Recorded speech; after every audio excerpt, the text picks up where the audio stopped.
Using rain. I'm meteorologist Laura Lockwood. Right now, 18. First State Bank and its ag lenders are first for you. They strive to help you grow with their hometown roots, quick local decisions, competitive rates, and superior service. When it comes to agriculture, they strive to be your #1 financial institution leader. Stop in or give Dave Taylor, Troy Tildes, and Steve Vandesen ag loan officers in Webster City a call to see how they can help you grow. Member FDIC, Equal Housing Lender. First State Bank, first for you. Gunderson Funeral Home and Cremation Services. Oh, why not just cremate me when I'm gone? Sounds simple, doesn't it? However, there are many options to consider when cremation is chosen. From simple to detailed, we at Gunderson Funeral Home and Cremation Services can help you create a unique commemoration. Gunderson Funeral Home and Cremation Services. Tough as nails, nerves of steel. If you've come to test our metal, you better tighten up your chin strap. Get amped up for all the gridiron action on the Panther Sports Network. University of Northern Iowa Sports are brought to you on the Voice of Fort Dodge, AM 1400 KVFD, by Mitch Lund State Farm, Party Productions, The Other Store, and New Age Media. Catch UNI Sports right here on the Voice of Fort Dodge, AM 1400 KVFD. Current price times 1,000 acres, carry the one. These days, it's hard to make the math work for your soybean fields. The BASF Liberty Link system with Liberty Herbicide makes it easier. Start with a 2+ bushel per acre yield advantage. Add in lower system input costs and more complete weed control, and you get an extra $33 or more of profit potential per acre compared to Asgrow Roundup Ready to Extend soybeans. Grow smart with Liberty Link and BASF. Always read and follow label directions. Michael Devine at AM 1400 KVFD. Time's up. Can I ask you something, but without you taking it the wrong way? Sure. Are you stupid? It's Michael Devine at AM 1400. In the name of justice and the American way of life. With 60 rounds of freedom. I'm here, ladies and gentlemen, with 60 rounds of freedom at AM 1400 KVFD, the voice of Fort Dodge. You can join us by calling 515-955-1400. We're on YouTube right now. A live recording, video and audio, and you can find out about that by going to YouTube and typing in 1400 KVFD, and there's a big, beautiful picture of me. And yes, the Reverend Dr. Jerry Menke, City Council person. We don't want to get gender specific, so you're a person there. I'm fine with that. You're okay with that? Yep, I'm fine well, with that's that. because you're so damn broad-minded and just generally liberal. That's me. Well, Every day. all the while maintaining your discipline as far as spending city money and fiscal discipline and blah, blah, blah. Yeah. But you know, there's constant churning in my brain. I know it. You're a man in turmoil, but you have outstanding self-control. That's right. See, I can't even see your lips move when you're talking. That's right. You don't blink and you don't eat, do you? Very seldom. No meat. No meat. Lettuce. Don't drink. No. Wow, you don't have any. I'm virtually unelectable. I have none of the trappings that attract people to me. Yeah. Well, back in the good old days in Fort Dodge, you had to smoke, drink, and been married at least 3 times to be considered for a city council seat. Yeah, I just had my 46th wedding anniversary. 46 years. 46 Congratulations, years. Same Terry. woman. Yeah. Same woman. Same woman. All 46. You didn't marry a few women on and just totaled it up. That's the standard. Most of my family has been, married for a long, long time. Notice I said most of them. Yeah. My man down there in Texas has been married 4 or 5 years. Four times that I know. 4 of. times. Yeah. But and what's that's your older brother? That's my older brother. Ah. He's 3 years older than me. Yeah, There's one in between us. So he's been having a little fun then. Yeah. Yeah. He's reliving his hippie years again. He's got hair down the middle of his back and a full beard and plays guitar. Well, it happens a lot. That. Well, he still has plays guitar. He still has a head of hair. He doesn't have a chopper, does he? Or no, does he? I don't. He's got a bad ankle, so I don't think a chopper. He did have a scooter a couple years ago. He bought a scooter. That's just not cool. Well, chopper is cool. Guess how long he had it before he crashed it? I don't know. Less than an hour. Yeah. It was put up for sale. Well, see, that's the problem with having a chopper or a scooter when you're 70 years old. Right. You lay that sucker over, and you're You're hurt for a you're long time. looking for help to pick it up. Oh again. God, yes. You Yeah, know, that's I've bad. noticed I've lost a few steps in the last few Yeah. years. Well, that's Anyway, awesome. Dr. Terry Menke is a city councilman. Seriously, folks.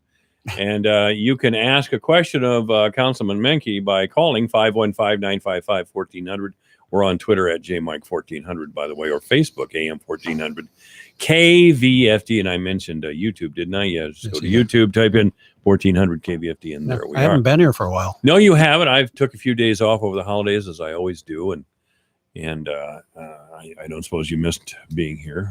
Well, no, it was kind of nice to actually be able to work for a change. Now, be honest. I know you grumbled and grumbled and grumbled when I went to the afternoon show rather than the early morning show, but with the weather like this, it's a lot better to come in the afternoon for you, isn't it? I don't know. You're kind of like a abscess tooth, you know. Once you get it over with, you feel good about it. Yeah, So. well, I had an abscess tooth. Old John Garton took care of that sucker. He killed that tooth. And No, I actually enjoyed the early ride. I'm an early person. You know, it's not unusual for me to be up and around at 5 o'clock. So for me to be here and get done and then face my day was not a problem. So afternoons are a little bit disruptive to my schedule, but I know you don't care about that. But, you know, I didn't mind mornings. I found it difficult to work up a lot of concern about that. I know you nearly killed the whole deal by telling the market manager that, oh, you just didn't think you could come in the afternoon. Yeah, since I am about the sole surviving councilman. You're about it. Yeah. Well, Flattery shows up and talks baseball. I mean, who cares about that? Yeah. Well, I was actually at a meeting with Dave this morning. We're moving forward on Floyd of Rosedale, the excellent the pig out there on 32nd roundabout. Mhm. I think the designs are going to be asked for, the RFP for the artist designs. There's probably some fancy word for that, but I think those are going out very shortly. And then we'll, as a committee, where you have a Floyd of Rosedale committee, if you can believe that. Floyd of Rosedale committee. And so we're going to be meeting probably in February to make a decision at some point to determine what we're going to put out there.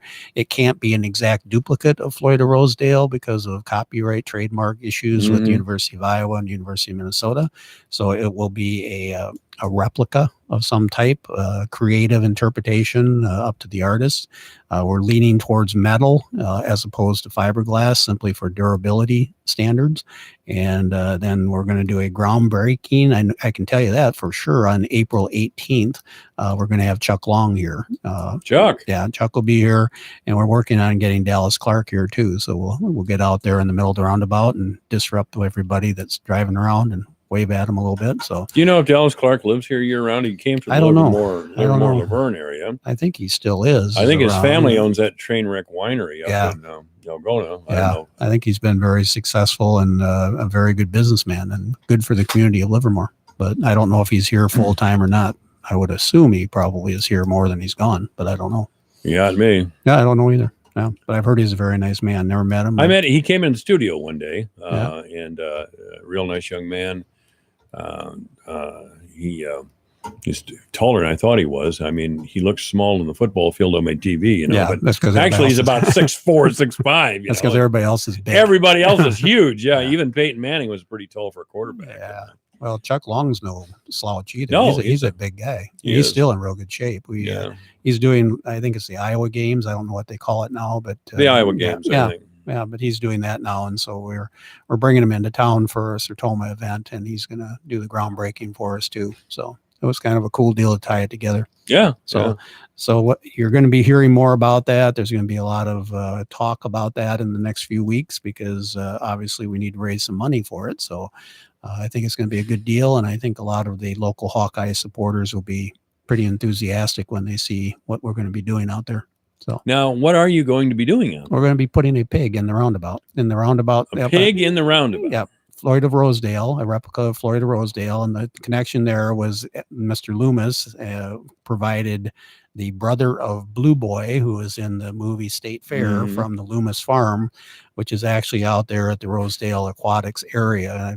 You probably remember the barn out there. They tore it down 20 some odd years ago, but there's a very strong connection with that. And the thought is to get some recognition for Fort Dodge and the Fort Dodge link to the story of Floyd of Rosedale, which is still swapped back and forth every year between the University of Minnesota and Iowa, depending on who wins the football game. I think Iowa's got it the last couple of years. They should have. Oh, yeah. But anyway, PJ Fleck turned out not to be the second coming of God. but we were hoping, to determine in the future, put some kind of an interpretive trail out by Rosedale, the Aquatic Center, and feature some of the story behind that. Ozzie, I'm trying to remember, Ozzie Smith, was that the guy, the black guy that got beat up pretty hard? And that's the reason why is because the universe, or got beat. What are you talking about? He was playing football for Johnny Iowa. Bright. No, that was a guy from Drake, I think. Yeah, this guy was, I've got it here somewhere. This was years ago. Years a black guy ago got in beat up. 1934, the game between them started at Ozzie Simmons. That's the guy's name. Simmons. Mr. Simmons apparently was hit fairly hard, and the next year, the Iowa and Minnesota governor went back and forth a little bit about the treatment of Mr. That's Simmons. right. That is what happened. And then they wagered a pig, and whoever would win the game, and Minnesota won the game. And so they got a hold of Mr. Loomis, and he apparently took the pig up, and then the Iowa governor took it into the Minnesota governor's office. Yeah, that's right. Yeah. Minnesota had a lot of rednecks on there. Yeah, they beat them up. The second year they played, I guess it was a fairly clean deal. But there's a lot of history around that. Dave Flattery has a lot of background on that. There's a lot of interesting personalities back in the day. And, Ronald Reagan was the broadcaster of that. And we've got the Fort Dodge connection that we're going to try to capitalize on. And they've been working on this. We were talking about that this morning. I think the first time Dave brought it up with Jim Kirsten was 2014. So it's been like 4 or 5 years now that we've been working on this, and it's finally going to come to a head. So we're going to get that pig out there in the middle of the roundabout. It's going to be a little bit of a challenge, I think, for some people that still have difficulty driving around the roundabout. They're now going to have something to look at. So we're going to have to be careful. Was that the goal? No, yeah. I'm not going to make fun of any communities or any counties, but let's just say some counties with like one stop sign that have a hard time getting around some of our roundabouts. So counties with some one county. Well, the county immediately to the west of us. We make fun of their driving abilities on the roundabouts all the time. Well, you're of course talking about Representative Scrapster's district over there. But, yeah, you're right. I'm usually, if there's somebody stopped at a roundabout and they act like they don't know what they're going to do or with the proper procedure, it's usually an older person from Calhoun County. That's for sure. I didn't say that though. And well, no, I just did. And normally usually, and a couple of times, I believe the older person has been sexting. I can believe that. That's amazing how many people don't know that you're supposed to go to the right. I mean, occasionally I'll come around the roundabout. And whoever is in the roundabout has the right of way. So get out of their way. Yeah, get out of their way. Yeah. I've almost forgotten that a couple of times myself down there by the Fairway store. Get a little distracted sometimes. Yeah. Well, I get in a hurry more than all. Well, you need to slow down. You could end up getting hurt in your advanced age. It takes longer to recover. Thanks, Mom. Yep, no problem. Anyway, I'm sorry.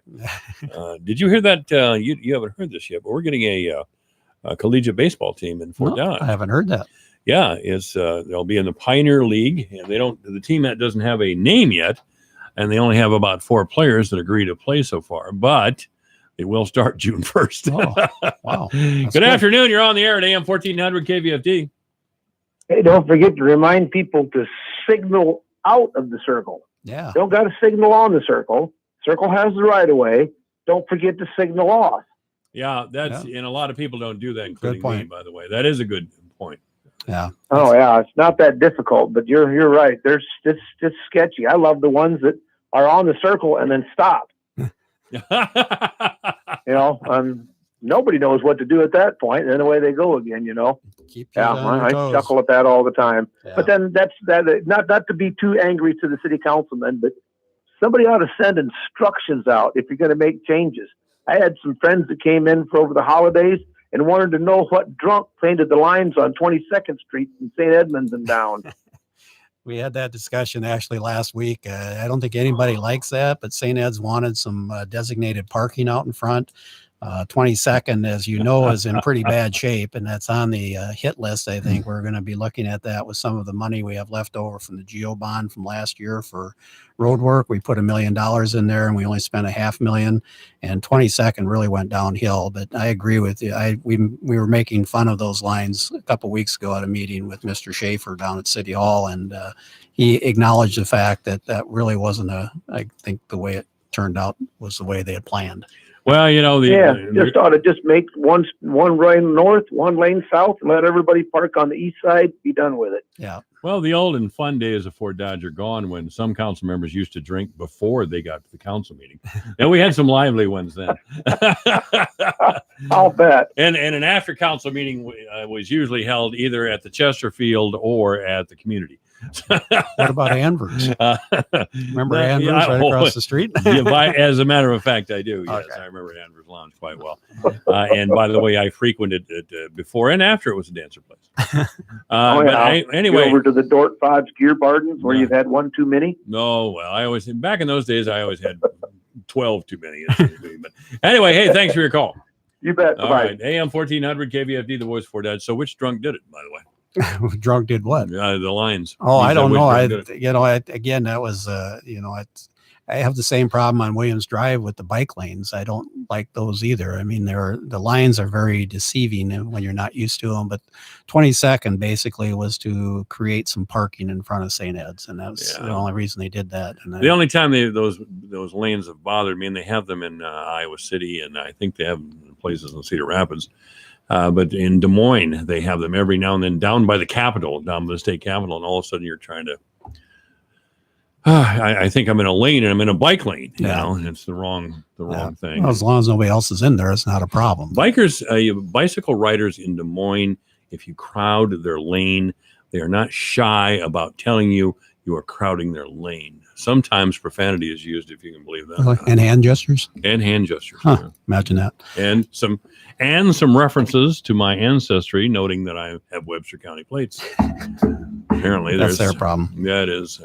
But anyway, I'm sure we'll talk about this. We did vote on the dams. We got everything cleared up with the state historical people, and we were able. What was their holdup again? Ferrick talked about it. I think it was more of a territorial thing between the Army Corps of Engineers and I think the Army Corps had proceeded and they forgot or neglected or didn't get the reports over to the state historical people in a timely fashion.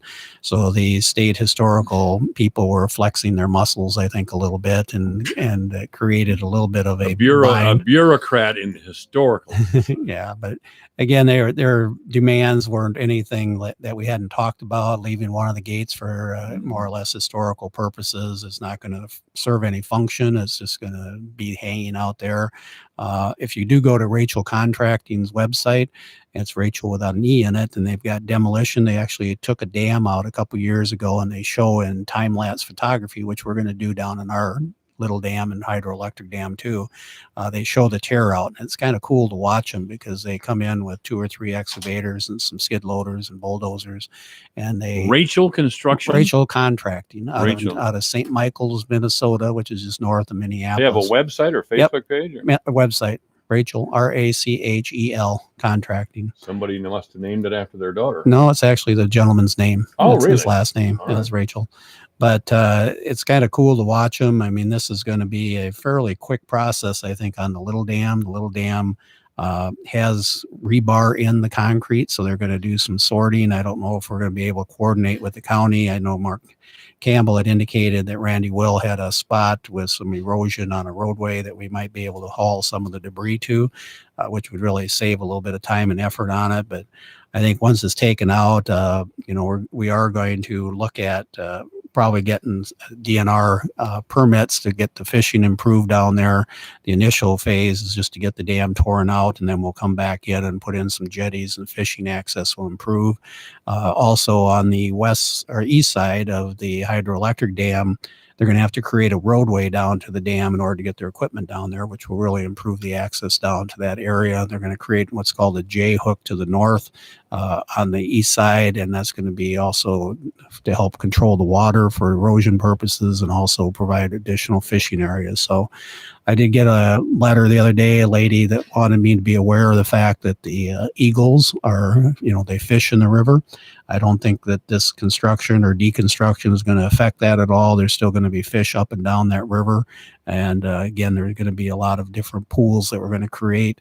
I wish we could go ahead and create a whitewater feature or two, but that's part of the long term plans, and I think eventually we're going to have a very nice riverfront down there that we've been working on for a number of years. So it shouldn't have been a surprise to anybody that these dams were coming out. There's been a lot of comments with a lot of concern about the fishing and whatever. But again, we've worked with the DNR on that, and Nate Hogeveen with the Iowa Department of Revenue or Resources, and the whole Iowa DNR people were up here several times. We had several public input meetings. We discussed this. In the last 4 years, we probably had a dozen or more meetings. And this is going to be, I think, a great asset to our river and our riverfront and future development along the riverfront. And it's more than just fishing. It's also economic development. The Central River District is moving forward. Matt Cosgrove and his group are looking at a variety of things, maybe possibly in the Central River District. And I think there's going to be a lot of investment down there. And it's going to take a while, but all good things do. And I think once we get this rolling, it's going to be a great addition to downtown Fort Dodge. So looking forward to it. I did want to ask you about removing the dam. Some people are concerned that we won't have a river, we'll have a stream. No, we'll still have a river. I mean, you look at the water flow there now, has basically been unimpeded. I mean, the dams, the hydroelectric dam has been going through the open gateways, not over the spillway as much. But once that's taken out, they will more than likely realign. I would assume that the river will probably move a little bit more central rather than to the, spread out the way it is now. But I think it's going to be a central path, but the water is not impeded at the present time. So it's not going to really affect that. Okay. You have water in the river, you're going to have water in the river. If it's dry, we're not going to have it. But again, we've been through dry spells before up north of the hydroelectric dam where you could probably walk across it without any problem. I mean, right now, the last 6 months or 8 months, the water's been as high as what it's ever been. But I don't think that that's going to change. I know a lot of people that live up north of the river are looking forward to the days when they don't have ice jams in their backyard, because the flooding to the north should reduce dramatically when the hydroelectric dam comes out. Now, where is this? Where are these ice jams? Up around you come up underneath the bridge, see north of town, Breen Addition, and then up around where it curves and then heads up to the north. There's a bend in the river there that kind of gets jammed up as a result of the hydroelectric dam. So I think it's going to be a much better process for everything. So my idea as far as demolition, by having a couple of the council members headbutt it until it was gone. No, you should have heard yesterday. We had a conversation about activities for downtown, and I was with Mr. Halter at this event, and we came up with Councilman Halter to you, Minky. Yeah, but give me this Mr. Halter the stuff. human bowling balls down Central Avenue. We thought would be a good idea. Human bowling ball. And then we also Jeff volunteered to do that.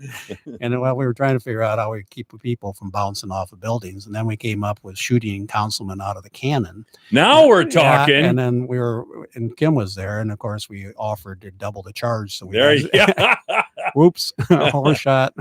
we could probably shoot Lydia all the way to Rockwell City. I don't think Lydia probably would be smarter than crawling that. I don't know. Yeah, so we came up with some real. Lydia and Dean, I mean, they don't weigh much. We'll shoot them a ways. I'm not sure the people at Main Street appreciated all of our ideas. No, they didn't. No, probably not. Oh, well, we had some fun. I thought that'd be a good idea. Chris Patrick's great. I'm sure. Yeah. I think that's a terrific idea. Yeah. I would, if I had to, I suppose we could live with bowling councilmen down Central Avenue, but shooting them out of cannons. Now there we go. I remember the good old days when radio personalities would sit in windows, and broadcast from the windows 24 hours. Oh, I remember we had one of our personalities, a rather large man, weighed 400 pounds. He was up in a mobile home that was suspended on a crane, a good 50 to 60 feet. That was out at the crossroads. Yes, it was. Yeah, I remember that. And he didn't like that very well. No, I can believe it. He was real cute on air, but every now and then a gust of wind would come up and that thing would spin like a top. Last couple of days with a bit of joy. And he would, what's that? And he'd lose it on air. What's that? What's that vibration? What's that vibration? Oh, don't worry. I mean, if you're up that, I used to tell him, don't worry. If you're up that high, if it falls, you're dead. You'll never know. Well, that's a good idea. I wish I maybe have to go back and add that to our chart. All right. That's bring a great people idea. downtown. Councilman Jerry Mank is our guest. Michael Devine at AM 1400 KVFD. Listen to this. Making radio great again. Can I ask you something, but without you taking it the wrong way? Sure. Are you stupid? If you don't listen to him, you suck. He's sneaky, but he's right. Michael Devine at AM 1400 KVFD. All right, 2:33 AM 1400 KVFD. The news, weather, and obituaries, and more Menke coming up as Divine Intervention continues at AM 1400 KVFD, the voice of Fort Dodge. Come on. Out here, great yield starts with great weed control. That's why I put the Roundup Ready Extend crop system to work, so I can get the yield I need. This is my field. The Roundup Ready Extend crop system offers the unique combination of XtendiMax herbicide with Vapor Grip technology and Roundup Ready 2 Extend soybeans, featuring tolerance to both dicamba and glyphosate for control of more weeds than any other soybean system, and a 5.7 bushel per acre advantage compared to Liberty Link soybeans in herbicide system trials. Now you have the system that puts control back in your hands. You have the system to extend your weed control and extend your yield. Learn how you can put the system to work in your field when you visit RoundupReadyExtend.com. XtendiMax is a restricted use pesticide. Performance may vary. Always read and follow grain marketing and all other stewardship practices and pesticide label directions. Check local regulations for specific requirements in your state. Your news, your town, your station. KVFD News when it breaks. Good afternoon. I'm Alex Benzagal with the KVFD Afternoon News. Republican Congressman Steve King will face a primary challenge if he seeks a 10th term in the U.S. House next year. Radio Iowa's O.K. Henderson reports. Republican State Senator Randy Feenstra of Hull announced this morning he will run for Congress in the 4th Congressional District. Feenstra, who called King caustic in a written statement, was first elected to the state Senate a decade ago. Feenstra says the 4th Congressional District doesn't have a voice in Washington right now because of King's sideshows and distractions. The district has a significant Republican voter registration edge, but Democrat J.D. Scholten came within about 11,000 votes of defeating King in November. Republican Governor Kim Reynolds, who won the district by 18 points, said after the election that King has to decide whether he wants to be in Congress or do something else. Last week, King announced he'd hold town hall meetings in each of the district's 39 counties. King had suspended the practice after complaining paid protesters were disrupting his events. King has drawn rebukes from fellow Republicans over the years. A key House Republican publicly condemned King's behavior in late October, saying it's important to stand up against white supremacy and hate. Feenstra has been the Sioux County treasurer and the city administrator in Hull. He's currently teaching at Dordt College in Sioux Center. Radio Iowa, I'm O.K. Henderson. An Iowa man faces felony charges after officials say he drunkenly fired a rifle from the front deck of a camper, hoping to bag a deer, but instead shot a woman in her home. The local sheriff's office says a 73-year-old woman was cleaning her stove when she heard a loud noise and felt pain in the back of her head. When she saw she was heavily bleeding, she drove herself to a hospital. Doctors later removed a bullet from the back of her head. Deputies believe 34-year-old Lee Joseph Riles was the shooter. He's charged with being a felon in possession of a firearm and reckless use of a firearm. Court records don't list an attorney who could comment on Riles' behalf. It was announced on Monday that Ryan Flaherty will become the next principal at Duncombe Elementary School in Fort Dodge. The current principal at the school, Pat Redding, is retiring after this school year. Flaherty is a native of Davenport and has been the principal of Fort Dodge Middle School. Flaherty will start his position as principal of Duncombe Elementary in the 2019 school year.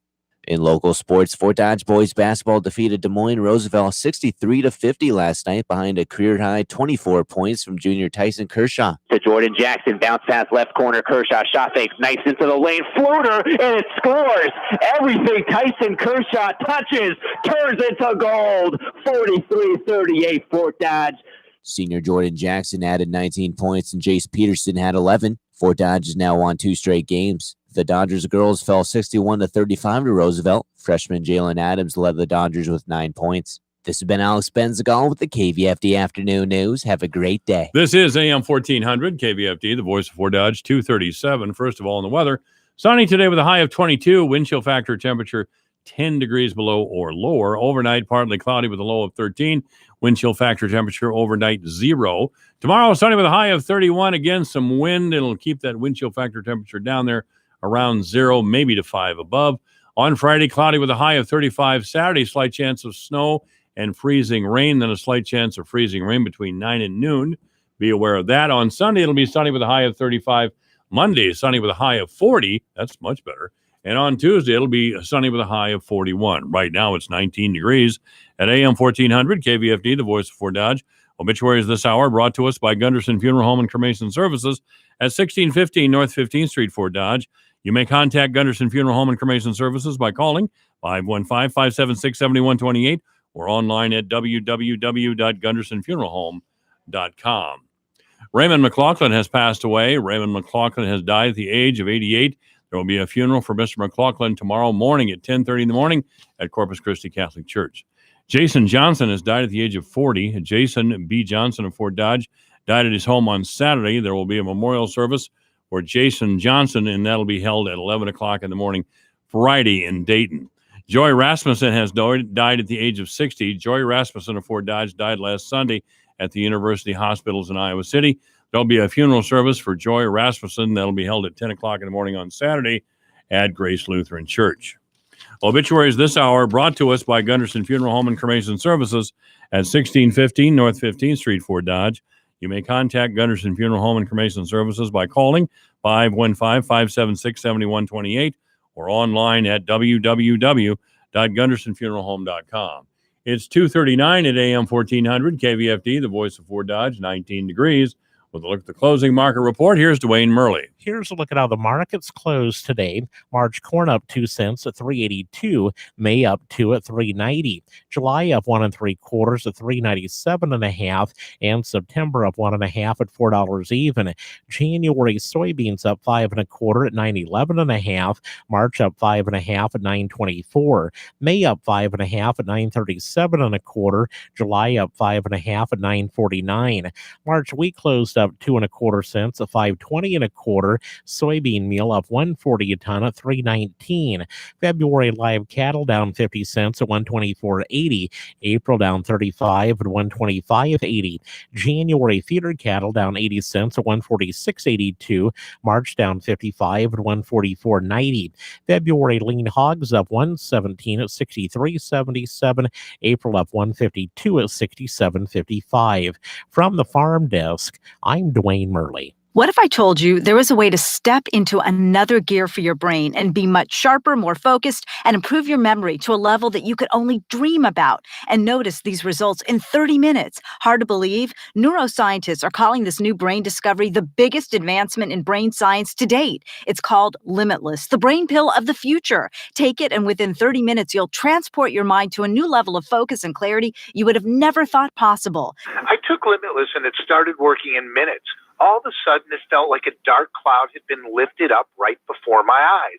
I have a mental clarity I've never felt before. Biz execs, athletes, teachers, and students are calling Limitless a secret weapon for the brain. You have nothing to lose, so call now and find out how to get a free bottle today. To find out how to get your free bottle of Limitless, call 800-681-9041. That's 800-681-9041. Free bottle for a limited time. Call now, 800-681-9041, 800-681-9041. As the nation's leader in pork production and pork exports, Iowa's pork producers are doing things right. It's their ethical and moral responsibility. Hog farmers keep their pigs safe and healthy, safeguard natural resources, protect public health, and build strong communities every day. Pork quality, responsible production, and continuous improvement are roles they take very seriously.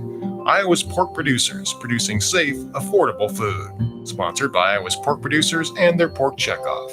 The Webster County pork producers remind you, when it comes to protecting their family's health, Iowa's pig farmers are some of the most concerned people around. Safe, affordable, delicious, and nutritious pork can be served for your dinner tonight. Roasted, grilled, stewed, sautéed, stir-fried, broiled, kebabbed, sauced, dipped, sandwiched in your new recipes and your old recipes. Why not buy some pork today and serve it up tonight? This message brought to you by the Webster County pork producers, striving to serve people, pigs, and the planet. Hey guys, Ken here from the hit podcast Today's Growth. Who would win a 3-mile bicycle race, an 11-year-old girl or last year's winner of the Tour de France? It all depends on the bicycle. It depends on their vehicle. Both on a 10-speed and the pro racer is going to win every time. But put the racer on a tricycle and the 11-year-old wins every time. You see, it's not the driver, it's the vehicle. When it comes to generating revenue, it's exactly the same. If you have a job or a small business, you are riding a tricycle. You can only go so fast. If you need to make up lost ground, it's not going to happen on a tricycle. No matter how fast you pedal, it's simply not going to win the race. Why do many people with no schooling and no advanced degree often become very wealthy? Simple. They choose to only ride 10 speeds. When it comes to helping people create their next revenue model, both Forbes and Inc. recommend Income Store as a can't miss when it comes to putting people on a 10-speed. Could your household or business use an additional revenue model that doesn't solely depend on you? If so, you need to check out IncomeStore.com. That's IncomeStore.com. Michael Devine at AM 1400. In the name of justice and the American way of life. With 60 rounds of freedom. You don't have bad luck. The reason that bad things happen to you is because you're a dumbass. Michael Devine at AM 1400 KVFD. Listen to this. Making radio great again.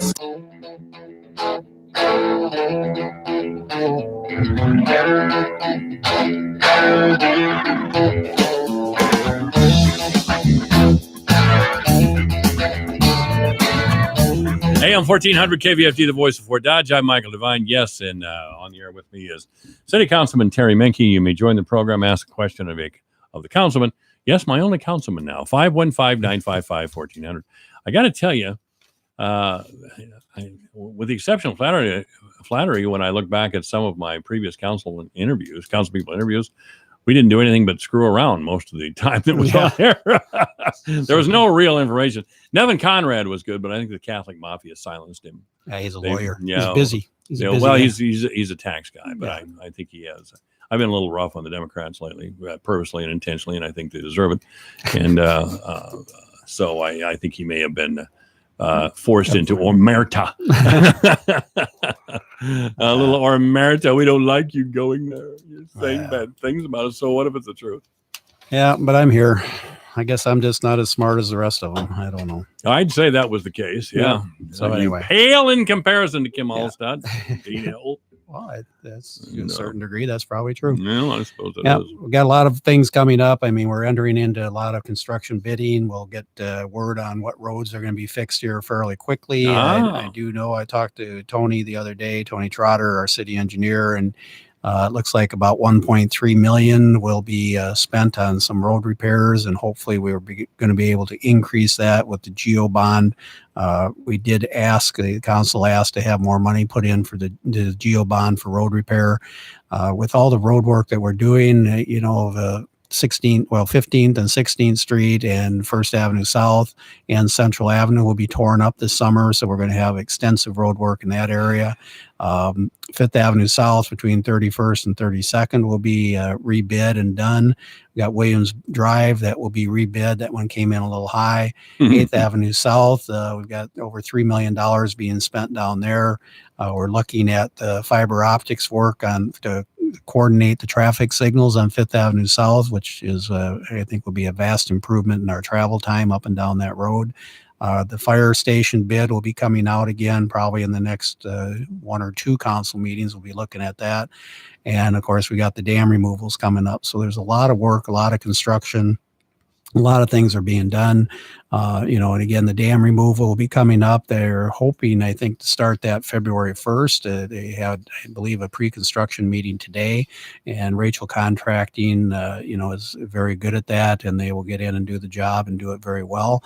So you're going to see a lot of work, a lot of construction starting, and again, it's going to be a little bit inconvenient, especially over there on 15th Street with all the work that's being done. But once that's done, it's going to be a great improvement for that whole flow along First Avenue South. And with any luck, maybe we can increase the speed limit between 15th and the bridge over there up to 30 at least, so we can eliminate that little speed trap at the bottom of the bridge. Little speed trap there? I've been asking for the last 2 or 3 years, and they keep having it on. But those speed traps, I mean, they're there to make money now, Terry. Yeah, I know. Don't mess with the dog and his bone there. It's all about money. But again, it is. But it's not, I just don't think that section of road, as you know, there's very few residential homes in that area, and the 25-mile-an-hour speed limit I don't think is necessary. I think 30 would be fine. Maybe coming over the bridge into the mall area, we want to slow them down a little bit because there's a lot of traffic over there. But the other thing, you can say public safety, but you know what happens. Yeah, I know. I get happened before. It happens a lot, not as often as it does on Thursday afternoons. But We do have, be looking at on the 14th, we've got KDG, which is in the process of working on the Warden Plaza. Not much going there. You had Matt Brown on last week. I enjoyed listening to him. Matt's a very intelligent man out of Des Moines that with the formation group that we've asked to help kind of facilitate some of the permitting and following the money on the Warden Plaza project. But KDG has also submitted a plan to develop an apartment complex up and off of 32nd north of the Aquatic Center. There's been a little bit of pushback from the neighbors on that. I guess a little bit would probably be an understatement. There's been a lot of pushback. They did notify everybody within the 200 feet of the proposed area, and some people feel like everybody in Knollcrest should have got the letter, but obviously that's not the way it is. Our ordinance code specifically states how many people get it and within what range, and those people were notified.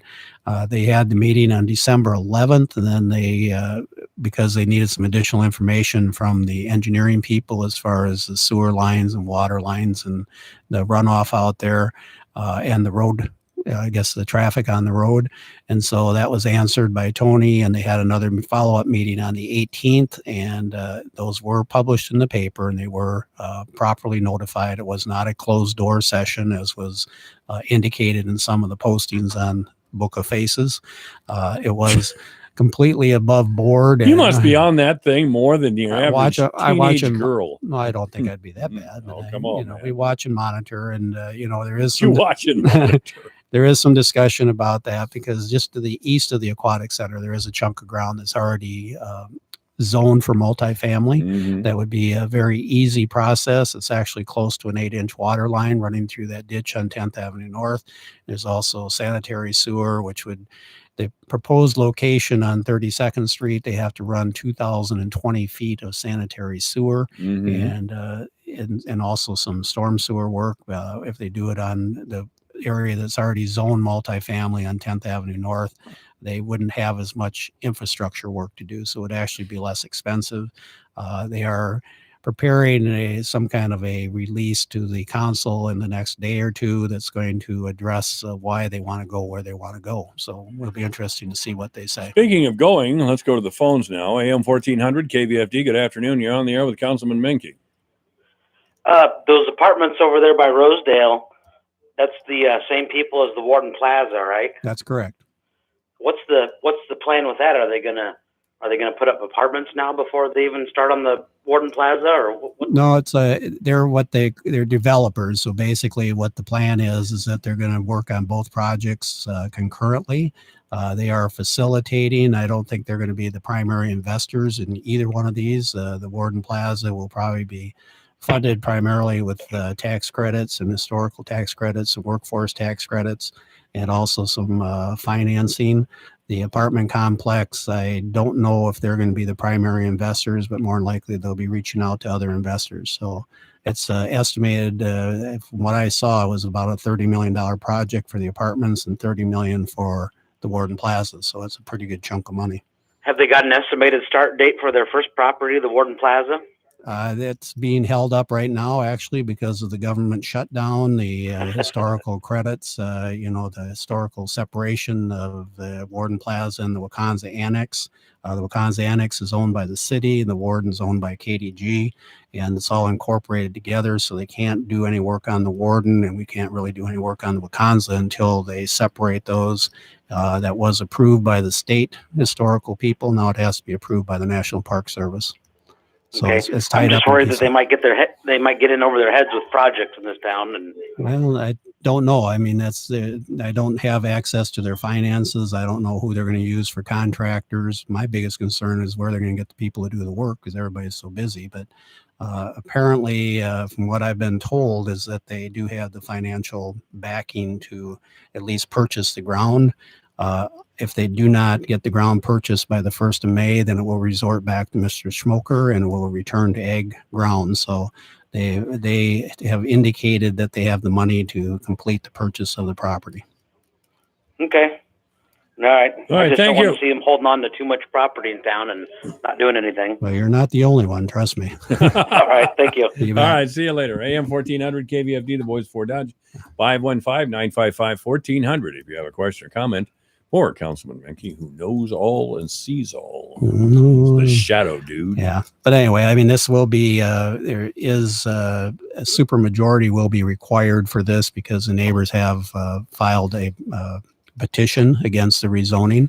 It will be across the street from Knollcrest, right across from Latter-day Saints. And they have fulfilled their obligation to force a supermajority, which means is this another one of those we don't want apartments full of Mexicans in our neighborhood? That's kind of the underlying theme. It always is. It has been kind of brought up in a couple of things. They're worried it's going to be full of prestige workers, but that's again, right.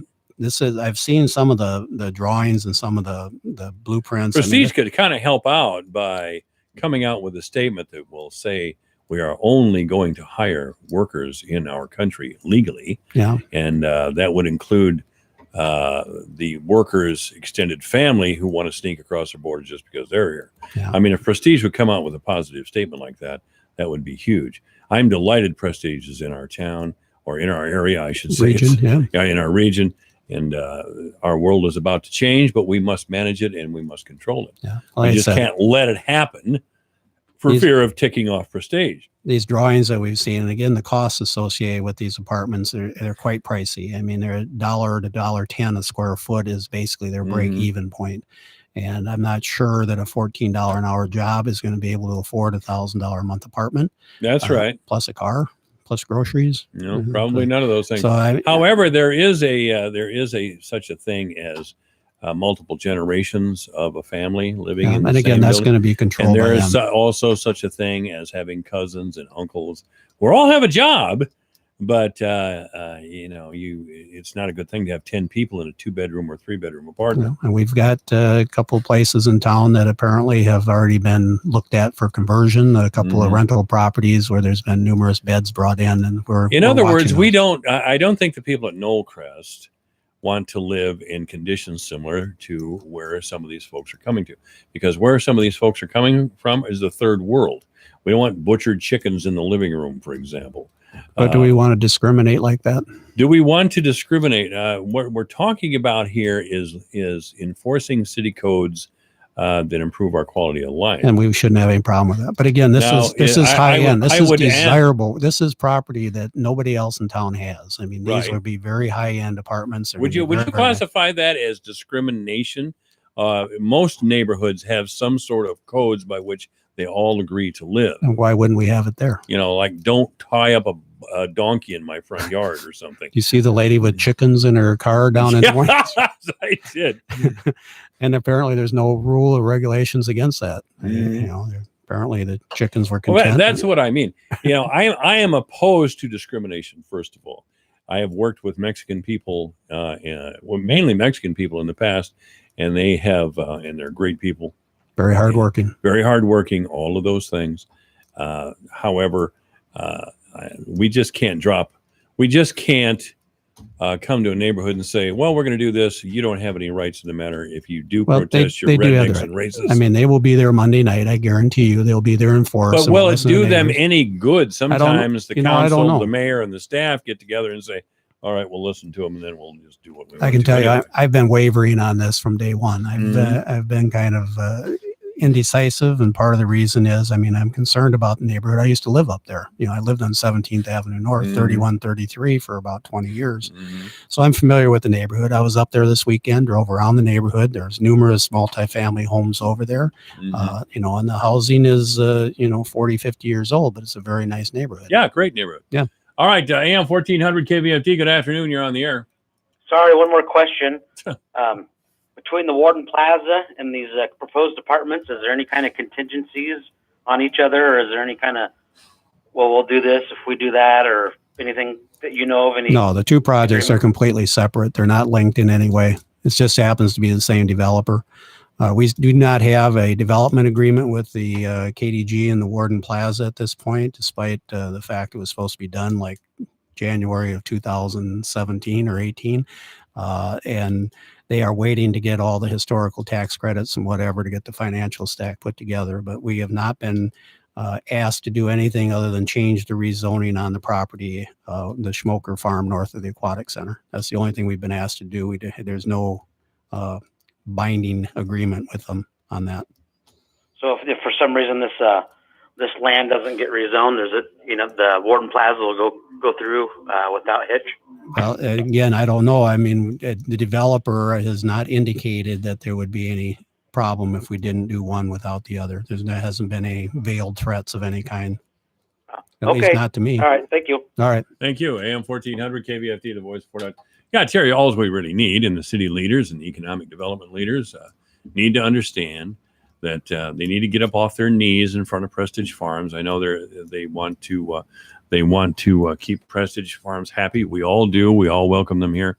But we do need some assurances from Prestige Farms about their hiring practices. Yeah. Period. End of story. I don't think that's asking too much. I know the city leaders and the economic development leaders I just mentioned are terrified that we'll just house our workers in Eagle Grove Clearing or whatever, or Webster City.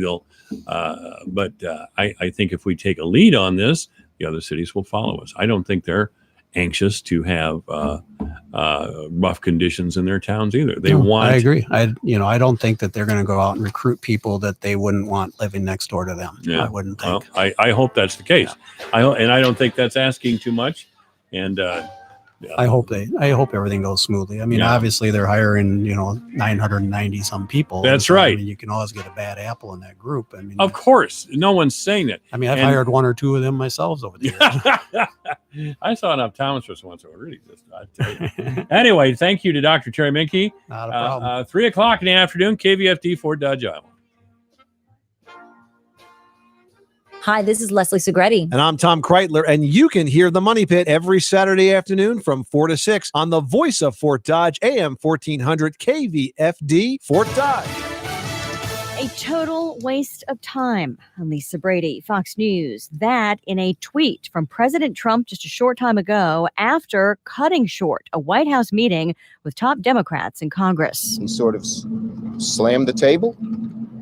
And when Leader Pelosi said she didn't agree with the wall, he just walked out and said, we have nothing to discuss. Senate Minority Leader Chuck Schumer, though Republican lawmakers at the meeting take issue with that characterization, accusing Democrats of being unwilling to negotiate. And we can talk about terms all day long, but at some point, the other side has to put a counteroffer on the table. No is not a valid answer if you're serious about solving this problem. House Minority Whip Steve Scalise, Fox's John Decker, is live at the White House. On day 19 of the partial government shutdown, the third round of negotiations reason involving that the president and congressional leaders from both parties produced no discernible progress. Ahead of the meeting, the president said there are many furloughed workers who support his position. So many of those people are saying, it's very hard for me, it's very hard for my family, but Mr. President, you're doing the right thing. Anyway, thank you to Dr. Terry Minke. I've had so many of them. They're patriots. They love our country. Democrats, meanwhile, not backing away from their insistence that any agreement to reopen the government must not include border wall funding. Lisa? Meantime, John, a veto threat from the White House shutting down talk of ending the shutdown with standalone spending bills. At this hour, House lawmakers, with some Republican support possible, are trying to advance a series of bills. But in a written statement, the White House says the president will not support any effort that doesn't address what he calls the crisis at the southern border. A late sell-off on Wall Street, but then a partial rebound, the Dow up 91 points at the closing bell. It had been a triple-digit rally for most of the day. This is Fox News. Ever wonder why Europeans seem to speak so many languages? Maybe it's because they use Babbel, the #1 selling language learning app in Europe. Babbel's award-winning technology gets you speaking right away, whether you're learning Spanish, French, or German. And best of all, you'll remember what you've learned. I always thought I was bad at languages, but after using Babbel, I can tell you I was just taught the wrong way. Using Babbel's 10 to 15-minute lessons, you can be speaking confidently in your new language within weeks. I was amazed that I could start having real-life conversations right away. It was so fast. Now I'm speaking Spanish. Woohoo! No wonder Babbel is the #1 selling language learning app in Europe. Try it for yourself and see why Babbel is the quick way to get conversational in a new language, like Spanish, French, or more. You can try Babbel for free. Go to Babbel.com or download the app and try it for free. That's Babbel, BABBEL.com, or download the app to try it for free. That's Babbel.com. Thousands of California teachers threatening to strike have just announced more time for talks. Fox's Jessica Rosenthal is live in LA. Yeah, Lisa, the union actually has announced that they're pushing the strike to Monday if it in fact is needed. Both sides are stuck over wages, yes, but the teachers want more resources, nurses, counselors, librarians, but they also want more teachers to reduce the class sizes. LAUSD says 1,000 more educators. The truth is that's a drop in the bucket when it comes to our students' needs, and it represents less than 5% of this record-breaking district reserve. That's Cecily Meyer-Cruz. She's with the union. The district superintendent, Austin Butner, wrote in an op-ed today that a strike would solve nothing and that the priority has to be working with lawmakers in Sacramento, as most of the funding for LA schools comes from the state, Lisa. Thanks, Jessica. Another round of recalls for another automaker involving Takata airbags. Toyota is recalling 1.3 million vehicles in the U.S., including multiple 2010 to 2017 Toyota, Scion, and Lexus vehicles equipped with faulty Takata airbag inflators that can explode. The latest recall, part of a years-long phase of replacing millions of faulty Takata airbag inflators. Ford also recently recalled almost 1 million vehicles for the same problem. That spanned the auto brands, leading to 23 deaths worldwide and hundreds of injuries.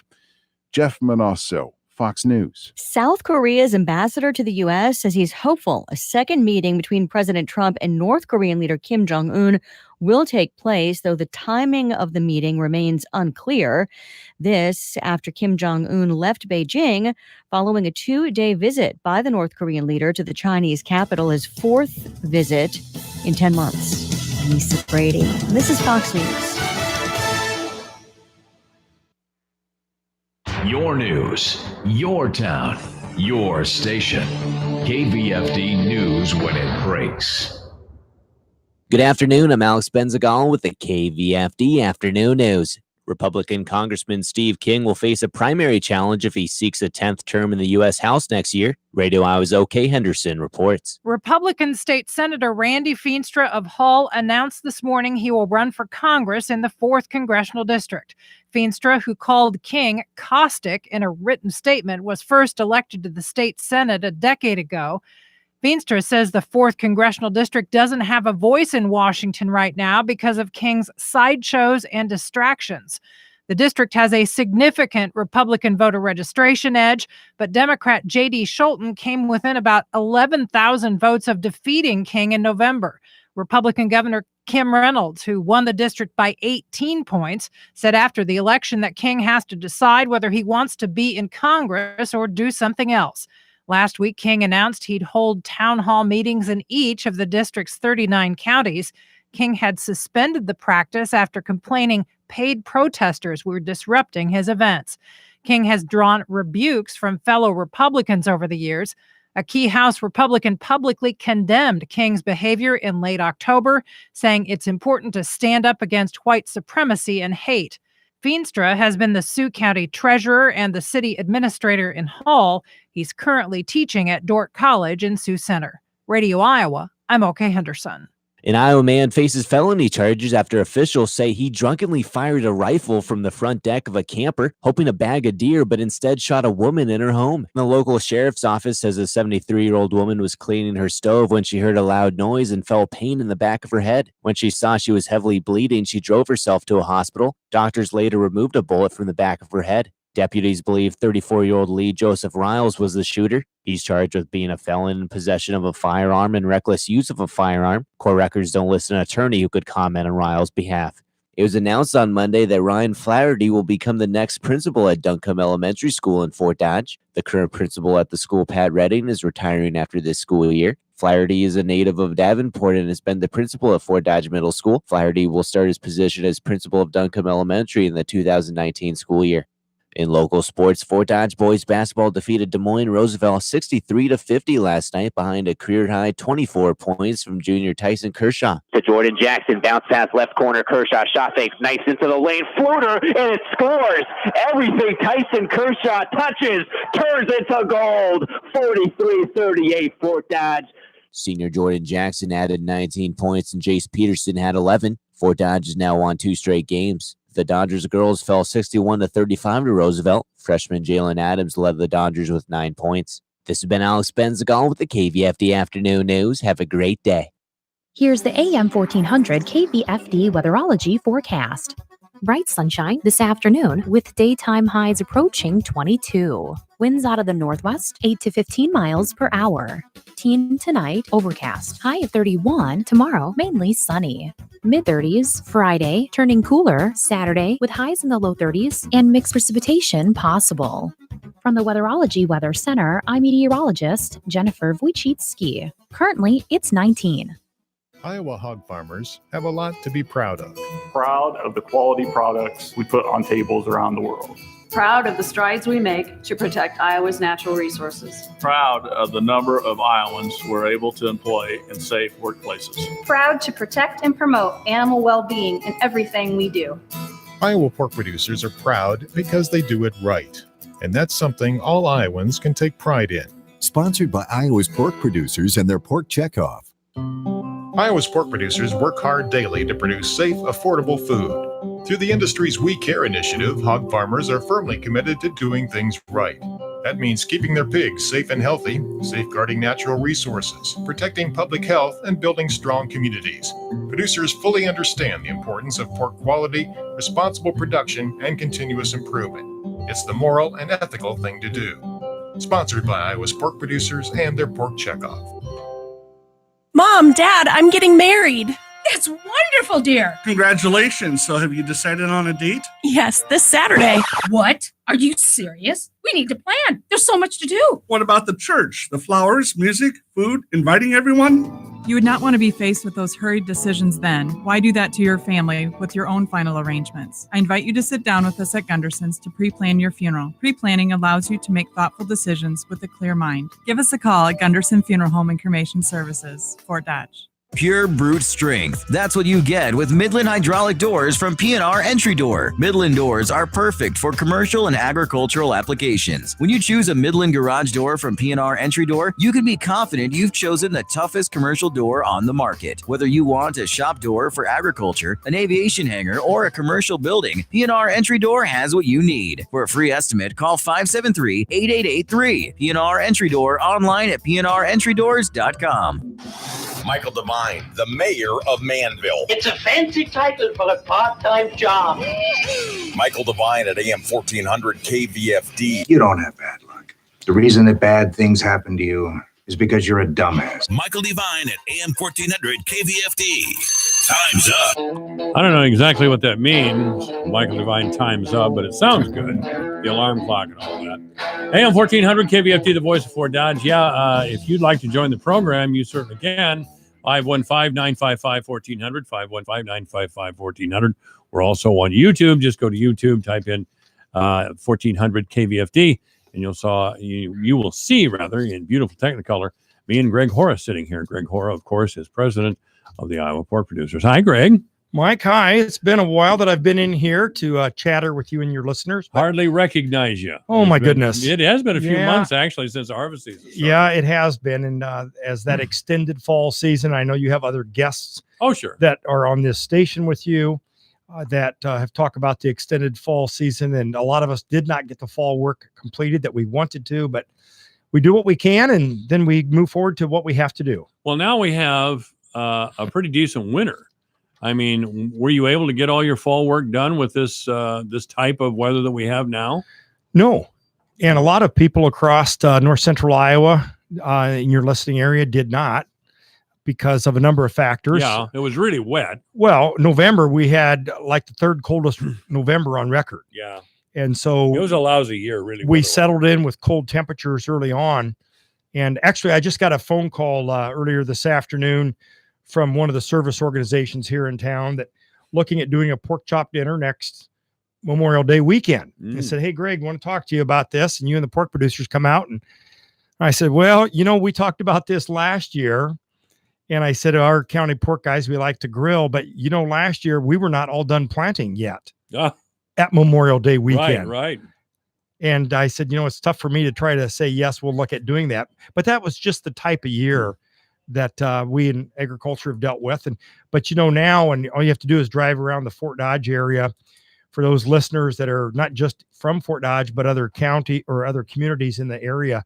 And that is to see all the construction that's happening. Mm-hmm. And so I am doing some improvements on my farm actually right now with hog buildings inside, and having this nice open 3 weeks like we've had has been really beneficial for those contractors to kind of catch up also. Well, it was a real funny year. I've noted several times it snowed 3 times between April 1st and April 15th of 2018. Measurable snow, like an inch or two, Well, we remember that very well. Yes, April 15th, we had our last measurable snow. Mm-hmm. We were worried about planting delays, and it kind of straightened up a little bit. We were able to get in a fairly decent time, but then we had further delays. But exactly 6 months later, October 15th, is when we had our first big snowfall this fall. Okay. And so there were people that still had soybeans out in the field. Yeah, but of course that melted away and all. But, this is the time of the year we transition with a lot of farm organizations, and the pork producers included. We start having a lot of meetings. Pork producers have meetings regarding improvement with our pork quality assurance training and trucker or transport quality assurance trainings that we have to do. We have other training meetings that go on that ensure to the public that what we're doing out there is a social responsibility of pork producers and working with their environmental rules and regulations. So that's an important part of what we do on certifications and ongoing training as pork producers. Greg Hoare is our guest at AM 1400 KVFDI. We're going to talk to Pork Congress here in just a minute, because I'd like to go down with Greg for a couple days and do a live broadcast from the Pork Congress. But I'm reminded, sitting here talking to you now, that the last time you were here, whenever it was, I didn't think, and I may have said it to you on the air, I didn't think that the trade deal or the trade problems were going to go on this long, that there would be a quick resolution even before the election in November, the U.S. Congressional elections and the state elections, of course. I didn't think President Trump would allow it to continue that long. But here we are in January the 9th, and we're still wrestling with this. I am surprised. I mean, the soybeans that we sell to, I know this portion of the program brought to you by the Webster County Pork Producers, by the way, but the soybeans, and I heard this the other day on Market to Market, we sold millions of tons to China every month of soybeans. Yes. And like in December, we sold none, 0. Well, we are way behind in our pork exports and way behind in our soybean exports, specifically to China.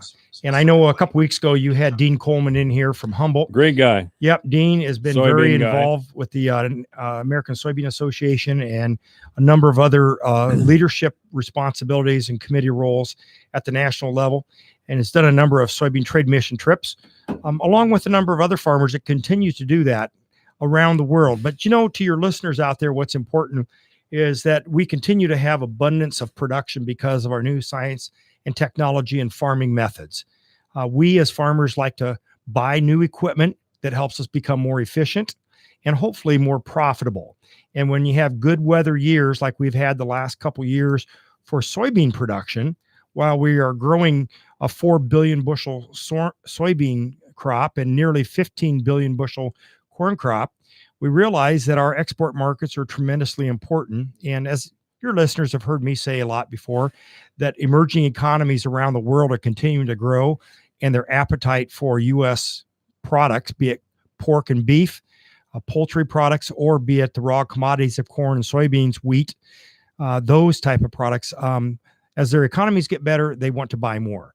So that's an important part of what we're looking at. But yes, we are down $1.40, maybe $1.50 on the bean market right now, compared to normal if the Chinese would have been buying their normal amount of soybeans. Mm-hmm. Now, China is importing, as Dean Coleman and others have reported with you, they're bringing beans in from other parts of the world, which then opens up new market opportunities for us. And believe me, the Iowa Soybean Association leaders, they're going all around the world in the last 6 months to new and emerging markets, including Europe. And we traditionally think the European Union, that they are finding their feedstocks and their feed sources, their protein needs from within their countries. But believe me, having those opportunities to buy from the United States is important for us to look at continuing to develop those market relationships. And specifically on the pork side of things, we've had a trade mission trip this year that has already gone to China. About 3 weeks ago, we had some people, back in November, actually, we had some people that went into China and did some things with U.S. Meat Export Federation and Iowa Economic Development Authority. We have some more pork producers going in the springtime to Colombia and Panama. Once again, it's close market neighbors of ours in Central America, and they are ramping up their protein needs because of the better economies, and the people want to have pork. So what's interesting on the pork side of things is our prices right now are about 20% less than we could be or should be without the tariffs in place. And when our prices of pork are down and the tariffs have been implemented, especially in Mexico, that has raised the price of pork to the Mexican consumers. However, with prices being down, the volume of pork is still about the same going into Mexico. And that's why we've continued to urge, if your listeners have heard me say in the past 6-8 months about the tariffs, that we continue to urge the Trump administration and the trade representatives to quickly come to some resolve. Our patience is wearing thin in farm country. I guess so. I mean, I'm somebody who will support the president of the United States. I supported Obama, and I wasn't a big. Well, I supported him sometimes, but President Trump, boy, he's firing cannons in every direction. Well, those of us that are in the agriculture markets and read, and I don't spend enough time, I don't make enough time to do a lot of the reading, but there's been some characterization of the Chinese and U.S. discussions right now in the agriculture circles that it's the second team that's over there negotiating. And so the second team, as opposed to the first team being over there negotiating on the Chinese and United States disputes right now with our tariffs and our trade imbalance. But you know what? They went into 3 full days. This is the third day. And remember, they're ahead of us in time. Yeah. So they've completed their third full day of negotiations, which that sends a good sign. They didn't walk away from the table after 2 days and everybody throw their hands up. So hopefully we can come to some resolve, because there's some ongoing issues. And I know you've spoke a little bit about, and your listeners have heard some about African swine fever, right, which is a disease in pigs that is the type of disease that once it starts to spread, you have to depopulate the herds. You have to put down the herds of pigs. And that's happening right now. Upwards of maybe 10% of their pig population has been exposed. So we're looking the opportunity, if we can have some vigilance here in the United States and we don't have that disease come into the United States, that there may be some future protein needs and pork exports that will increase there in China. And that's why these trade deals right now with the Chinese are tremendously important. Well, I'm paying attention a lot to ag commentators, and of course, I remember the pork producers now, so I read all the literature that I get from the pork producers, and a lot of people who are thinking about this are saying we need to find a way to let China save face. They have gone to the wall with this, and in China, it's a bad thing to lose face. I mean, you don't just lose an election, No, that's right. Well, the penalty for failure is higher there than it is in the United States. Well, I've had the opportunity the last month and a half to be in a number of meetings with a number of situations representing pig farmers and farmers of Iowa. One of those examples that I could give you that is relevant here is about a month ago, I was at a meeting down in Iowa State, and I was sitting with the gentleman who was the Chief Technologies Officer of Kent Feeds Corporation. Sure. Kent Feeds Corporation is based out of Muscatine. And as you would have it, the involvement with China and Muscatine is very impactful, because President Xi Jinping, when he was a young man, came to the United States as a student. That's when he and Branstad first got to know each other. Most of your listeners all know this story, but here is the relevance about Kent Feeds, is that the Kent Feeds Corporation technologies person told me that every day within their multinational Kent Feeds organization of locations is they have nearly 200 hacks into their computer systems somehow. Really? Every single day. And I had to catch myself to make sure. Now, you said 200 per day. Well, that just tells you how in big business, where these jobs that are there to help protect the technologies and the software and the computer systems, how intensely important that is. And that's one of the chief examples that's been given with the dispute between Chinese and United States in this arena that President Trump has talked about, and that is the intellectual property theft. And that's exactly an example of what's going on with a feed company and a food producing company that Kent Feeds does. One company. Yeah, that's one company. And they obviously Kent Feeds Corporation is just not livestock feed. They have a lot of human food products also that they're engaged with, subsidiary organizations. But that's why these intense talks are in a larger picture on a lot of different products. But all along, we as U.S. consumers are paying the brunt for it because there's tariffs or taxes put on these Chinese products that are coming into the United States. So, there's a big trade imbalance also that they were trying to work out, where the Chinese people and the country, because they're so much larger, they buy a tremendous amount more of American-made vehicles than what Americans buy of Chinese-made vehicles. Sure. And we can understand that because of population differences, choice, price, etc. But, those are all things that are being worked on behind the scenes. So, those are some big picture items that go on. But we in agriculture circles and a lot of business circles pay attention to that because it does have an effect on how we're moving our pork products or other food products. Yeah, Greg Hoare is our guest at AM 1400 KVFD. I guess this whole thing is going to end when it's going to end. I guess. I don't know. I appreciate what you're saying. Yeah. About intellectual property rights and the constant hacking. And that's all state sponsored by a police state. We can't forget who we're dealing with. That's China. And we need to balance that with the idea that China is one of our biggest customers. Yep. Well, we can't sell ourselves. We'll lose in the long run if we allow them to keep doing that. So it's a tough proposition. I wish I had the brains to figure this one out, Greg. I just don't. Yeah. Well, I'll give your listeners just one statement from Dermot Hayes at Iowa State University. Dermot does a lot of research with the economics of agriculture products, and in this case, pork and pork products that are being exported. Dermot Hayes. Yeah. Okay. Actually, he's done a lot of work over probably the last 20 years in different agriculture circles. Somebody like your friend that you've spoke to quite often, John Lawrence at Iowa State. Right guy. Yeah, very bright man. And Dermot Hayes fits right in that category of being very involved in a number of things. But Dermot has said since we've had these trade disruptions, and some of the first ones were TPP of 2 years ago with the United States not being in with Japan and the other countries, the other 11 or 12 other countries.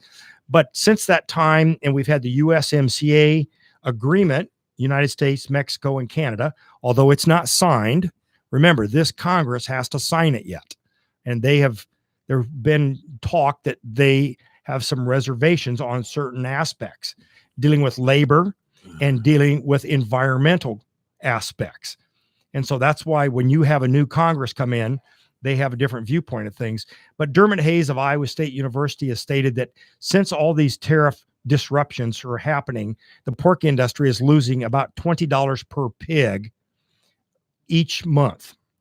And so we market and sell about 10 million pigs a month. So at $20 per pig, that's $200 million that is not coming from the marketplace into rural America. And of course, Iowa, with 1/3 of the nation's pigs, it's a big economic factor there. And so that's why Dermot is talking about these type of things and analyzing these. And we as pork producers know that, especially 2 weeks from now, we'll be at the Iowa Pork Congress. Yes, and I look forward to being there. Yeah, there's a lot of things that go on there that we'll discuss regarding some policy things and making sure the organization here in Iowa and the National Pork Board and National Pork Producer Council are national organizations that represent individual farmers out here, are in line with each other. But, that's a big opportunity for us to maybe look at not just providing information, but trying to have a better understanding with some of the speakers we have. I want to ask you a labor question. You and I have danced around this a few times in the past, but there has been a housing complex proposed just north of the Aquatic Center. And some of the people who live in Knollcrest, isn't that your old neighborhood? Did you live up Knollcrest? I lived across the railroad tracks. Okay. But not in Knollcrest, but across by Cooper. But you probably know what I'm about to ask. Oh, yeah, I know. Is that some folks in Knollcrest are concerned about the apartments there that are proposed for fear. It's been unsaid. It has not really been said, but what they're concerned about is perhaps workers at Prestige moving in large numbers. In some pretty expensive apartments. Dr. Menke said they're $1,000 to $1,200 or maybe more. But of course, when we have people in our country for the very first time, it's not unusual to have multi-generations in one apartment. Yeah. The point I'm getting to is it would be terrific, and I don't know if the pork producers are interested in doing anything about this or not. When you have a company as big as Prestige comes in and they appear to be your savior, and I believe they're going to change our world for the best, no doubt about it. We welcome them.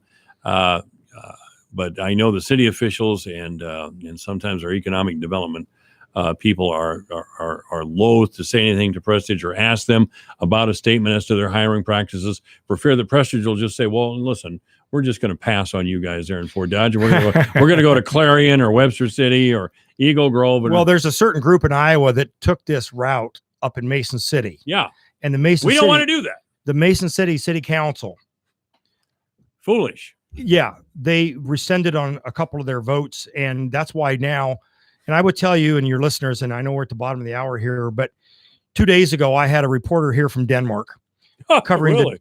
And I've been very fortunate with my role as pork producer president and I was able to take 4 hours of time and saw a number of things, talked about a number of things in the pork industry. And this gentleman is here in Iowa for all 5 days of this week. He actually just flew in from Chicago to Des Moines after leaving Denmark, and he came right to Fort Dodge.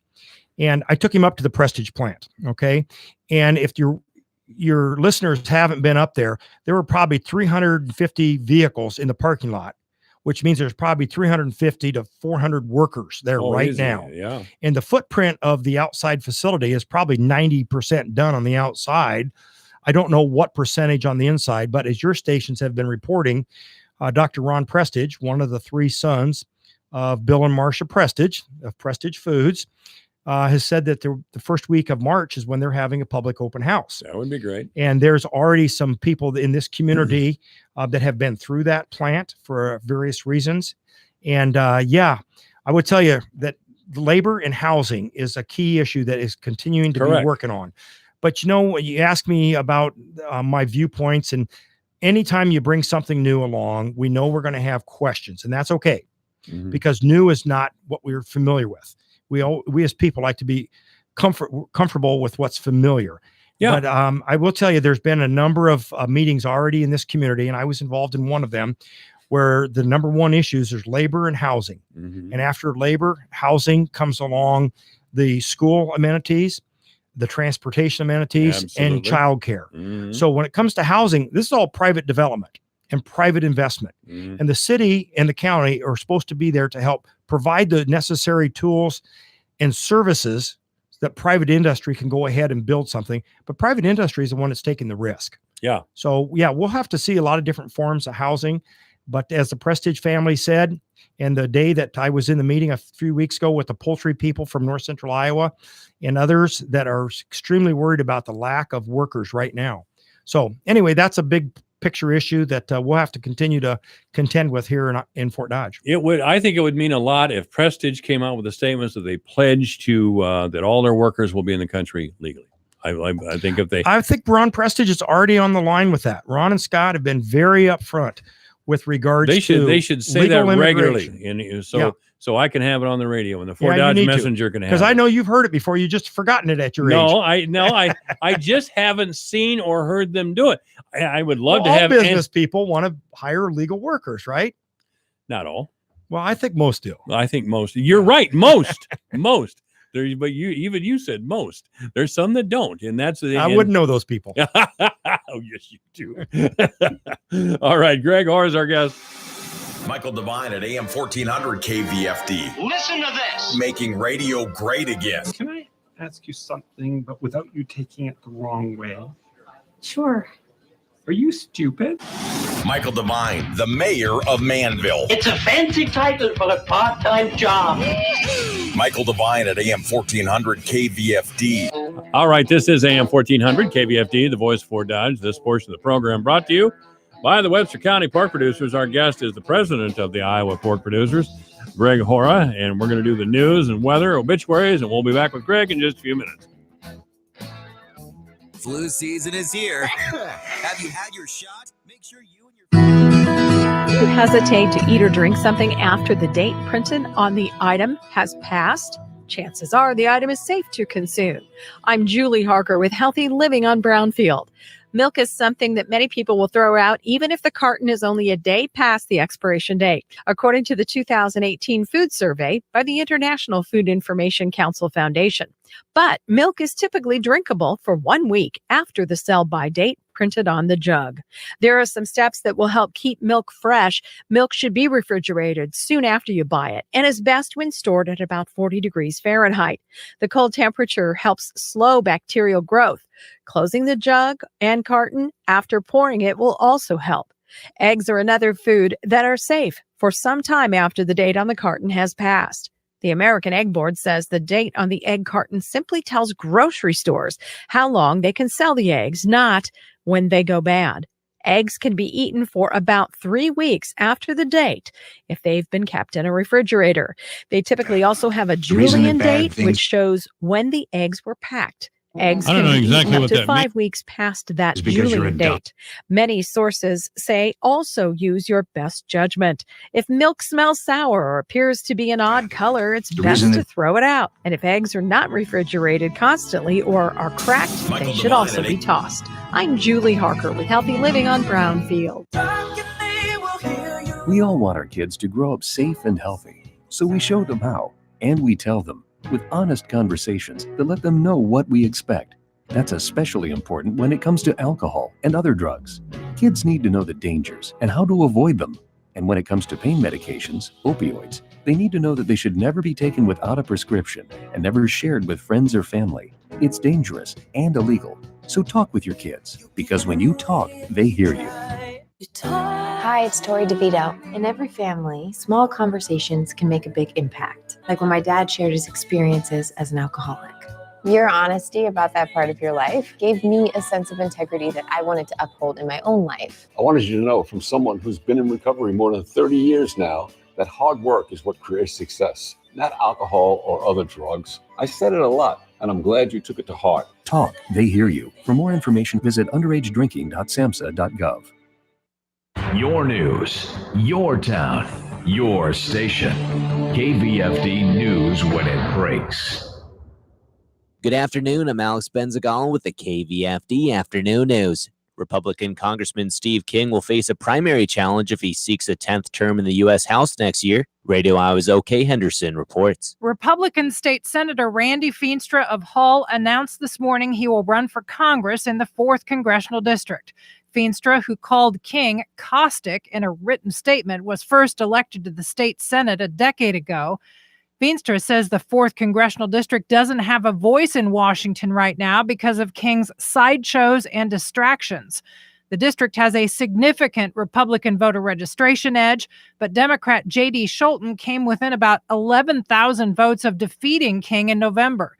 Republican Governor Kim Reynolds, who won the district by 18 points, said after the election that King has to decide whether he wants to be in Congress or do something else.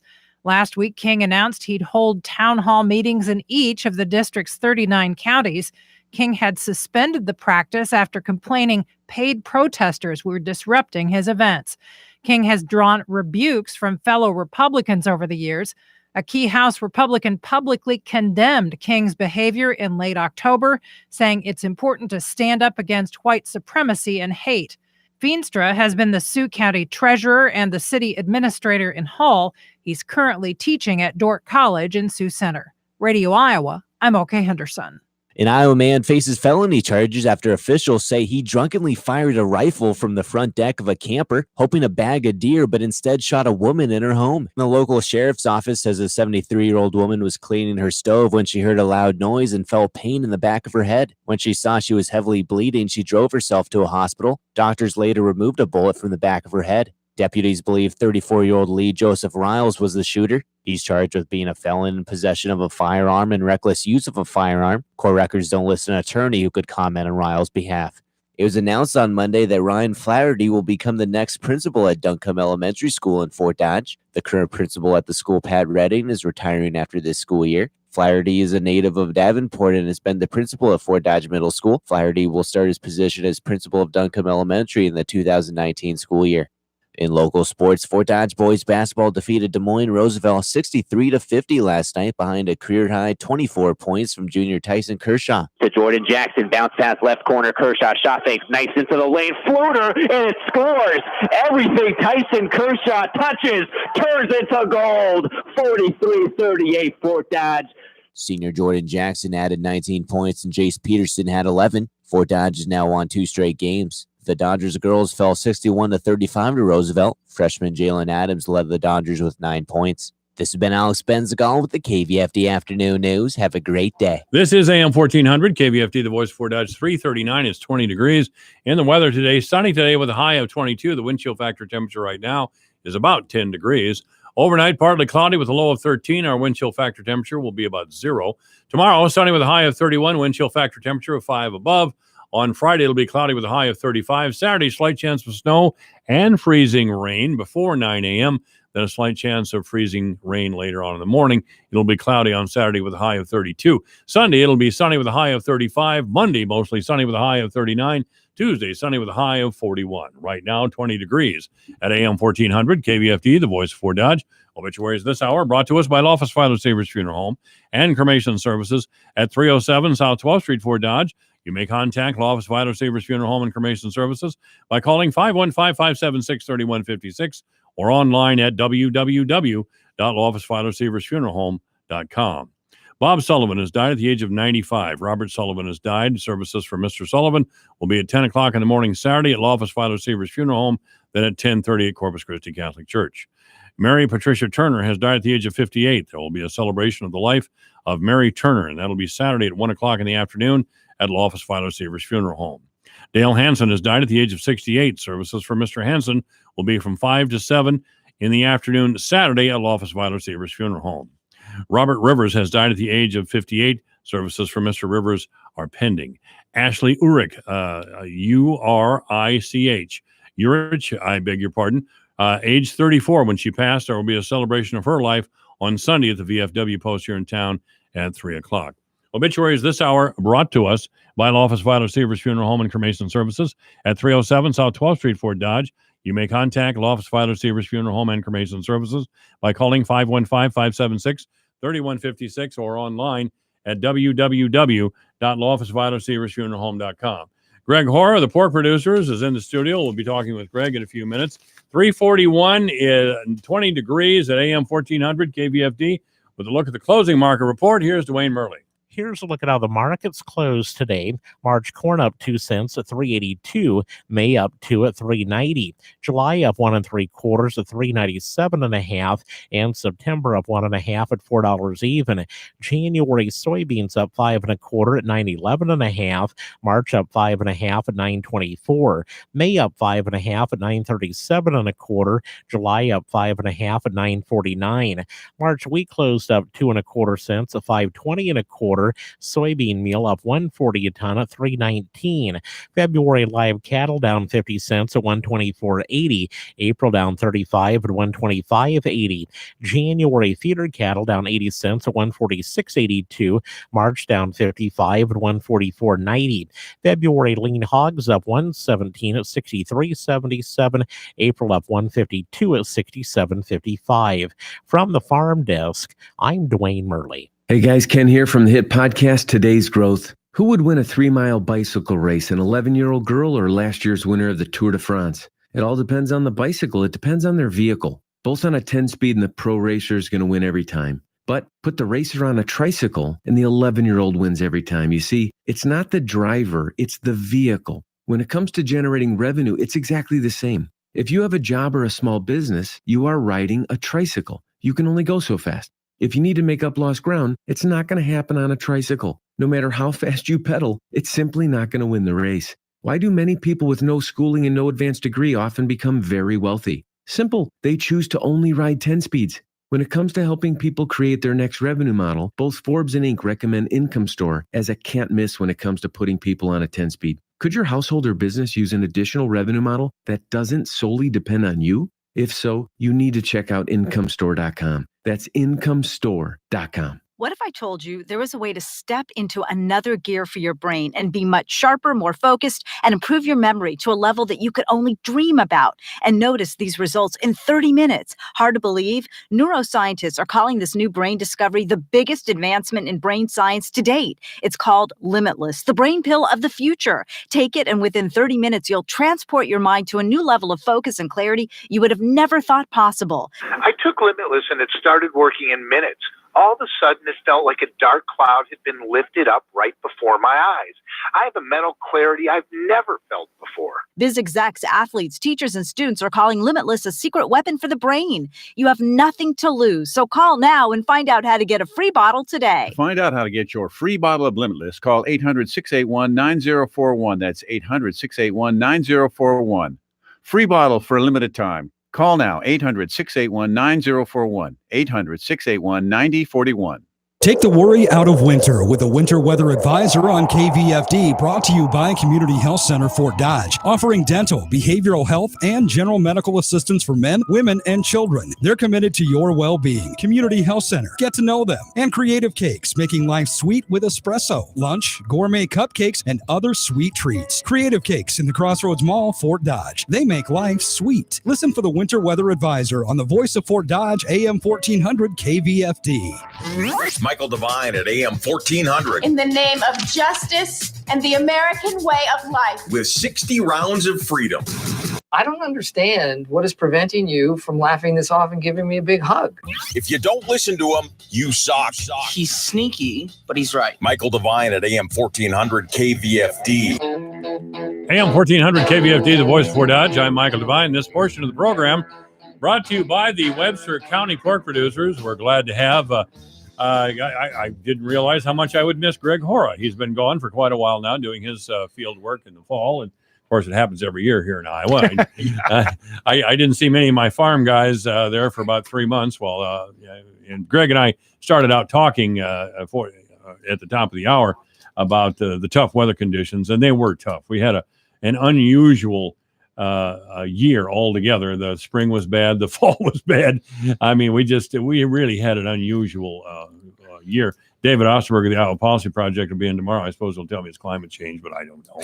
I mean, here we are in January and we don't have any snow on the ground, and we've had some 50-degree days. So I don't know, Greg. I really don't. But listen, we have seen this. Those of your listeners that watch Channel 13 News out of Des Moines always get a kick out of it because they show the historical high temperature days and the historical low temperature days.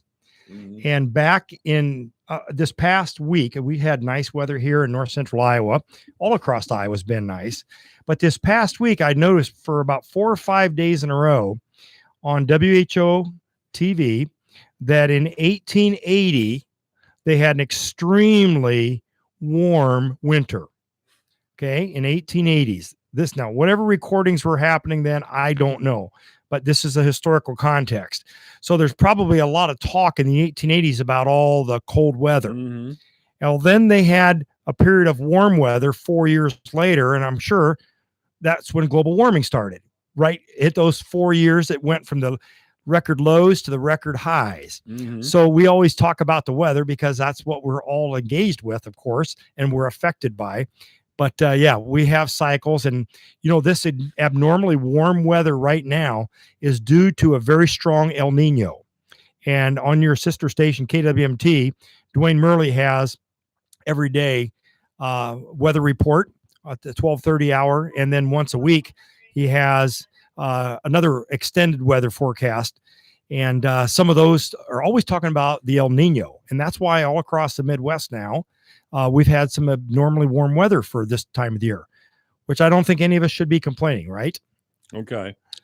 But I know those of us in livestock production, we deal with those elements. And even with the farm reports that, this week, the guys that have been raising cattle that have been dealing with a little mud and soft ground kind of appreciate days like this where things firm up and we have some normal growing conditions for our outdoor livestock. But that's the beauty of the pig industry right now that I've spoke to you about and listeners a lot. And that is that we raise pigs indoors and it's environmentally controlled, not just for the pigs' welfare, but also the workers' welfare and safety. Sure.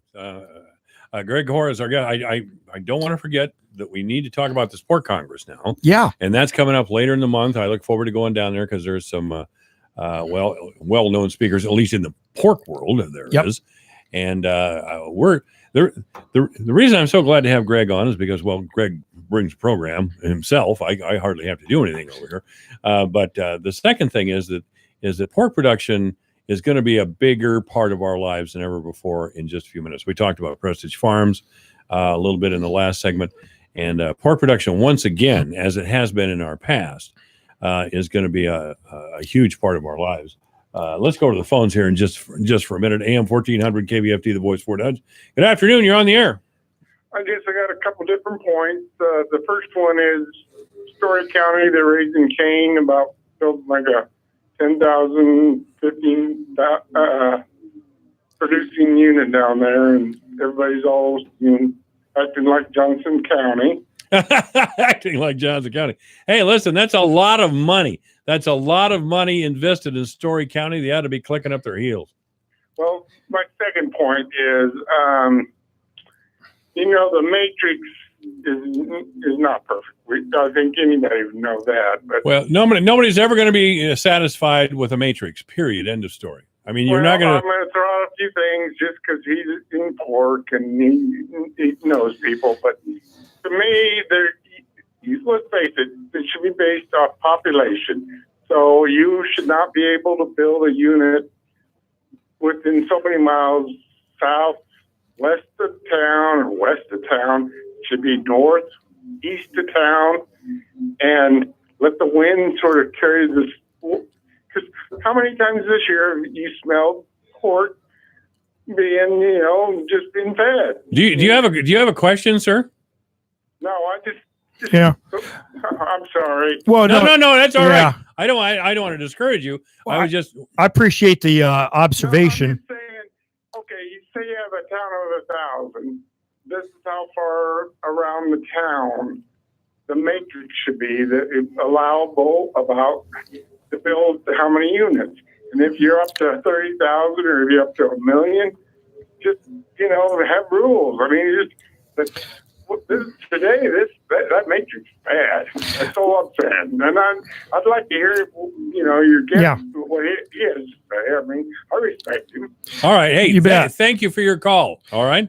Well, I really appreciate it. Please call again. Yeah, thank you. Also, and Mike, as you indicate about having citizens call in, and the first thing I'd like to observe with this gentleman's phone call is he references Story County. And we have a big issue in agriculture right now. Let's talk about the structure of agriculture. And I've had opportunity to visit with a number of people around the country and out of this country. Most recently, the reporter from Denmark that was in the Fort Dodge area all day Monday with me about structure of agriculture issues. So in Story County, for example, I do know the family that has 3 sons, 2 in their 20s, 1 in their 30s, that they are investing in 3 5,000 head finishing facilities in 3 different locations on the farm ground that they own. And so that's one of the first realizations that we have to provide to people. And that is, as farmers, you're going to try to expand on farm ground that you own. And the caller makes a good observation about wind directions, because there is some aspects of wind direction that are more favorable or unfavorable. But if you're a farmer that only owns farm ground south of Fort Dodge 3 miles and not north or northeast of Fort Dodge 3 miles, then if you have a certain set of criteria that says you have to have distance separations different, well, then that automatically penalizes you just because where you have access to your farm ground. So the 3 young boys down there, or young men, I should say it that way, Mike, I know they're 25 years younger than you and I. Right. And they're investing for the long term. And it's the closest one is 1.5 miles northeast of Nevada. And so, yes, there's been some upheaval down there, but once again, we do have rules in place. Now, the caller, as well as our supervisors in the paper this morning, once again bring up about the master matrix. And the master matrix has been in implementation for 15 full years. And prior to that, in 1998, we had a certain set of criteria. 2002 is when the master matrix was put in. And actually, the point system was strengthened between 1998 and the year 2002. And as our supervisors have pointed out, and others, there are some things that are different now than was in place in the early 2000s. So yes, looking at some of that criteria could be looked at. But as far as distance separation, to the caller's point, you make a valid point about the larger the size, perhaps the greater the distance. And that's currently what we have in place. We have a different set of criteria for buildings that are under 2,500 head, and distance separation is greater for pig buildings that are 5,000 head in one site. So those implementation of that suggestions and criteria is in place. So there's probably not very many perfect places, but there's a real need across Iowa to continue to have job creation, economic development, and of course, private family investment. And that's a lot of what's happening in the expanding pig business across Iowa. Let's talk about the Pork Congress here. We're never going to get this conversation in if we don't do it right now. So the Pork Congress is coming up the 23rd and 24th. 2 weeks. Yep, in 2 weeks. And to your listeners, I think the larger point that's important here, not only is it Iowa, the largest indoor pork show during the wintertime that we host it, with over 500 exhibit spaces in the Des Moines Convention, or the Community Credit Convention Center down in Des Moines, Hy-Vee Hall, as people would know it. But we have over 300 exhibitors that come in and pay fees to be in front of pork producers and other stakeholders. We have over 5,000 people that will come in to the show. And there is more than just the show. And Mike, I'd like to just let your listeners know, as we've spoke about jobs earlier in this segment, we spoke about expansion and investment in this segment. A real key for all of us in agriculture and in rural Iowa is, what are we doing for the youth? And one of the big things that we're doing for the youth is we're providing them competitions and contests to improve their leadership development skills, in livestock judging skills, in their scholastic abilities, what we call a skillathon for those young people that are participating in some of our youth competitions and ambassador programs. So we also have within the ranks of Iowa Pork, we have a foundation. We have an auction that raises over $30,000 at an event during the Pork Congress, that we give away all the money as school scholarships to incoming high school seniors or college freshmen that are going to college in agriculture. So you know what? That's a big part of what we look at doing, is passing along and having those young people involved in not just pork production, but agriculture here in Iowa. Well, I'll be down there with you as well, and we'll be doing a live broadcast from the Pork Congress. Again, I think we should kind of all get up to speed on what pork production is and what it means to our state, because again, our world's going to change, and if you do a little research into pork production, it becomes maybe less scary. It's scary for some, because we have all these environmental people now. I mean, that are going to try to scare you with this, that, or the other thing. But this is going to be a tremendous boon to our area.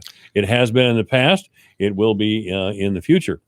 Yes, darling. Oh, thank you very much. It really is important. And as I mentioned in the first segment earlier this hour about what's currently happening up at Prestige and some of the meetings that have been going on in the area regarding, number one, labor. Right. The other things that are tremendously important that come to the top of the list is not just finding labor, but finding adequate housing for people, adequate transportation for those people, and adequate child care for those people.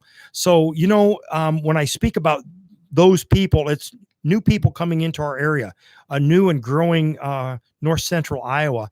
And as I indicated in the first segment, when I drove through the plant parking lot the other day, about 350 cars were around there, which that means there's probably 350 to 500 workers still there. And I know that the Prestige family would like to get that plant, the Prestige Foods plant, up and running. You think they'd like to turn a little money, do you? Absolutely. Dr. Ron Prestige said, they don't start paying the bills until they start running pigs through there. That's right. And once again, to your listeners, the important part of that is 65 loads of pigs are going into the plant every day. How many? 65 loads of pigs. That's 10,000 head of pigs. Now, is that semi-trailers? Yep, the semi-trailers. All right. And so that's about 170 pigs per load. And what does that mean on the output side, though? That means about 38 to 40 trucks of meat come out of the plant every day. And the plant is not on a railroad line, so they're not going to rail any of that product out. It's all going to be trucked in, and it's going to be trucked out. So those are some of the things that the plant, when it has its public open house, which has been announced on these stations, are going to start talking about the impact of that. But I've always said, private investment and private industry should really be looking at what we do for not only the housing that's visible, but also for future transportation, future assimilation into our communities with language and school and daycare, grocery stores and things of that nature. So I think there'll be a lot of neat opportunity there for a lot of people, Mike. Well, there will be. And there were a lot of business that dovetailed out of Hormel and American Can. And there'll be a lot of business that dovetail out of this. And you just mentioned childcare. That's going to be huge. Greg Hoare has been our guest. Look forward to talking with Greg again next Wednesday. And the Wednesday after that, we'll be down at the Pork Congress. It's 4:00 in the afternoon. You're listening to KVFD Fort Dodge Iowa.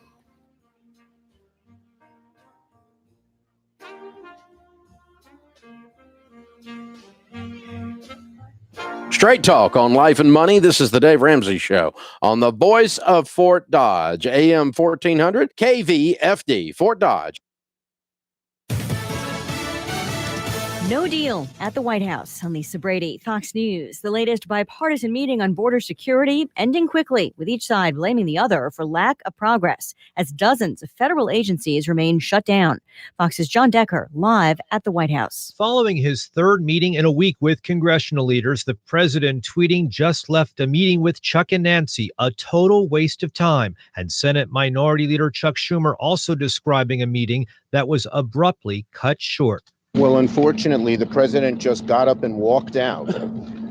He asked Speaker Pelosi, will you agree to my wall? She said no. And he just got up and said, then we have nothing to discuss. And he just walked out. As a result, the president still lacks border wall funding, and the partial government shutdown now set to enter its 20th day.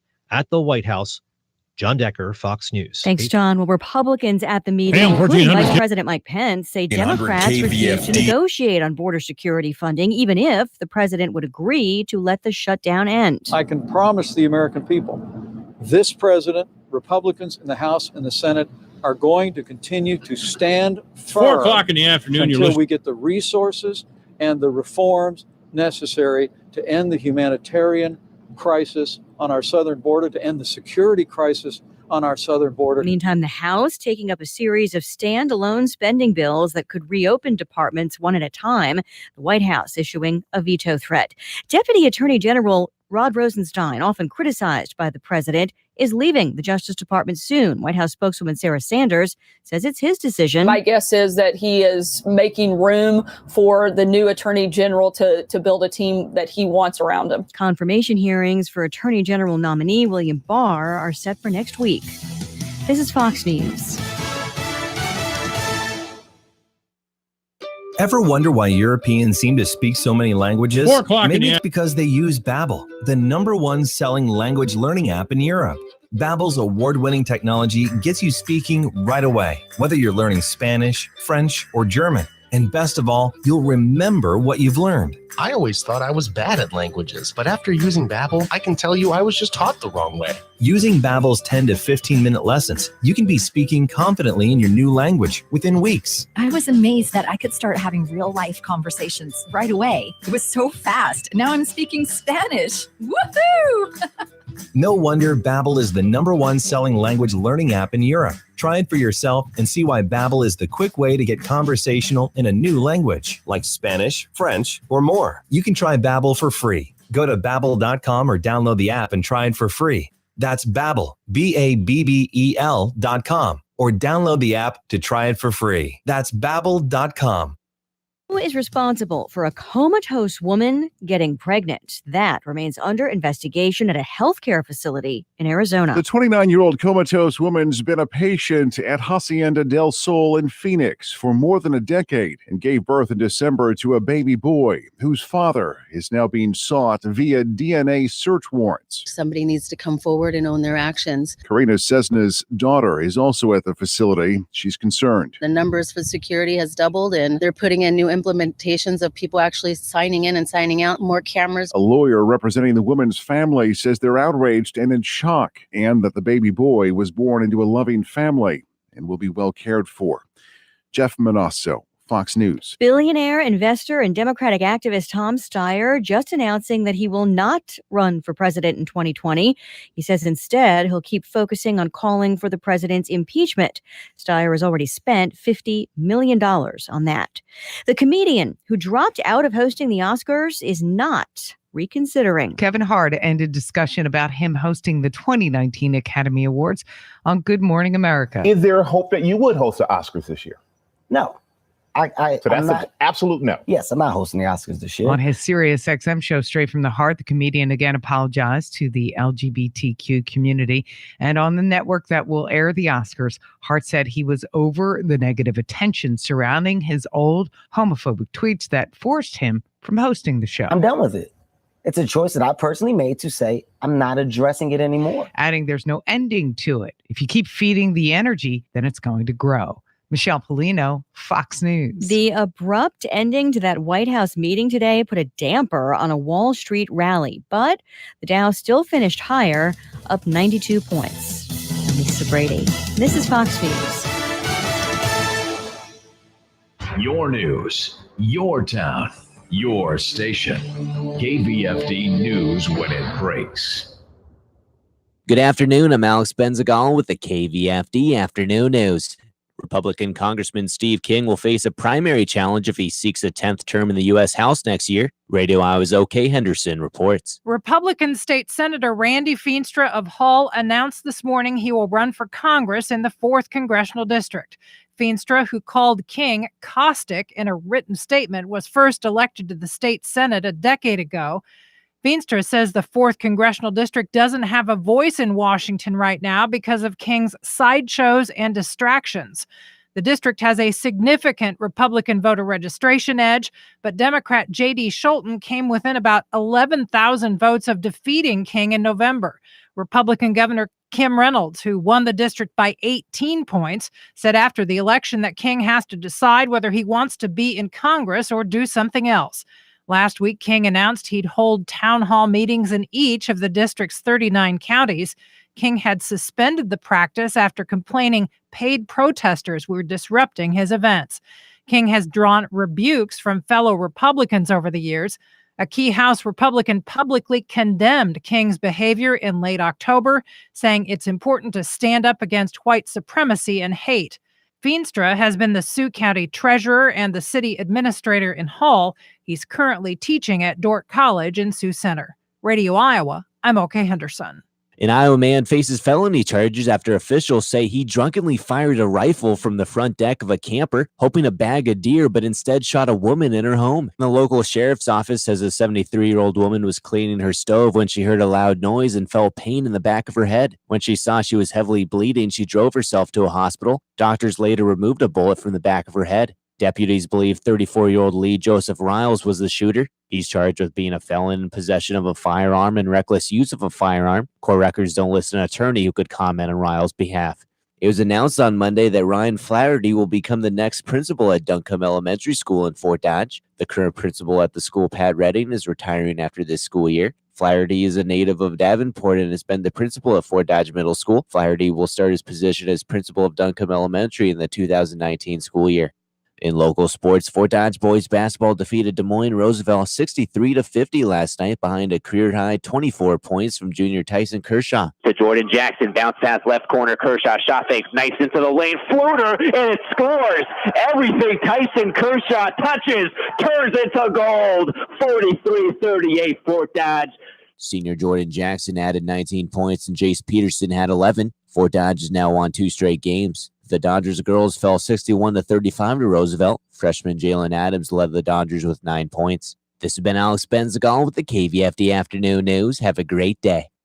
Here's the AM 1400 KVFD weatherology forecast. Bright sunshine this afternoon with daytime highs approaching 22. Winds out of the northwest, 8 to 15 miles per hour. Teen tonight, overcast. High of 31. Tomorrow, mainly sunny. Mid-30s Friday, turning cooler Saturday with highs in the low 30s and mixed precipitation possible. From the Weatherology Weather Center, I'm meteorologist Jennifer Wojcicki. Currently, it's 20. First State Bank. First for you. First State Bank and its ag lenders are first for you. They have the desire to work with you and the authority to make their decisions locally. When it comes to agriculture, they strive to be your #1 financial institution leader. Stop in or give Fort Dodge Ag Loan Officers Craig Barber or Emily Lawler a call to see how they can help you grow. Member FDIC, Equal Housing Lender. First State Bank. First for you. What if I told you there was a way to step into another gear for your brain and be much sharper, more focused, and improve your memory to a level that you could only dream about and notice these results in 30 minutes? Hard to believe? Neuroscientists are calling this new brain discovery the biggest advancement in brain science to date. It's called Limitless, the brain pill of the future. Take it, and within 30 minutes, you'll transport your mind to a new level of focus and clarity you would have never thought possible. I took Limitless and it started working in minutes. All of a sudden, it felt like a dark cloud had been lifted up right before my eyes. I have a mental clarity I've never felt before. Biz execs, athletes, teachers, and students are calling Limitless a secret weapon for the brain. You have nothing to lose, so call now and find out how to get a free bottle today. To find out how to get your free bottle of Limitless, call 800-681-9041. That's 800-681-9041. Free bottle for a limited time. Call now, 800-681-9041, 800-681-9041. Connect to this radio station from all across the country. Take us to the gym, shopping. How about a road trip? Listen to us now on the free iHeartRadio app. You'll never miss a moment with your favorite radio station. Download the free iHeartRadio app and search for the station so we can go wherever you want us to. Michael Devine at AM 1400 KVFD. Time's up. I don't understand what is preventing you from laughing this off and giving me a big hug. If you don't listen to him, you suck. He's sneaky, but he's right. Michael Devine at AM 1400 KVFD. That's right. I just don't know what's preventing you from laughing this off and giving me a big hug. I just called you blockhead. That's all. AM 1400 KVFD, the voice for Dodge. This is the time of week when we have someone from the Webster County Board of Supervisors come in. It's usually Keith Dinkler, and it is today. Yeah, I drew the short straw again. Oh, come on, man. You're here all the time, apparently. You know, how long has Nick Clark been on the Board of Supervisors? Oh, Nick Carlson. Carlson, yeah. Clark. Well, he's got another job, too. He's he fireman, does. So he makes every meeting he needs to make. I guess, all right. He does a great job. Mm. In fact, he was going to come today, but Mark and him are going to some meeting this afternoon. Oh, Mark, yeah. See, Mark hardly ever. Well, he's Bob busy comes too. Sometimes. Yeah, no, Mark and Nick are at a meeting this afternoon. We're gonna have to get that new supervisor in here. Yes, what's her name? come. Nikki Conrad. She'll come. I'm sure. I know she will. I know she will. I was reading the paper this morning.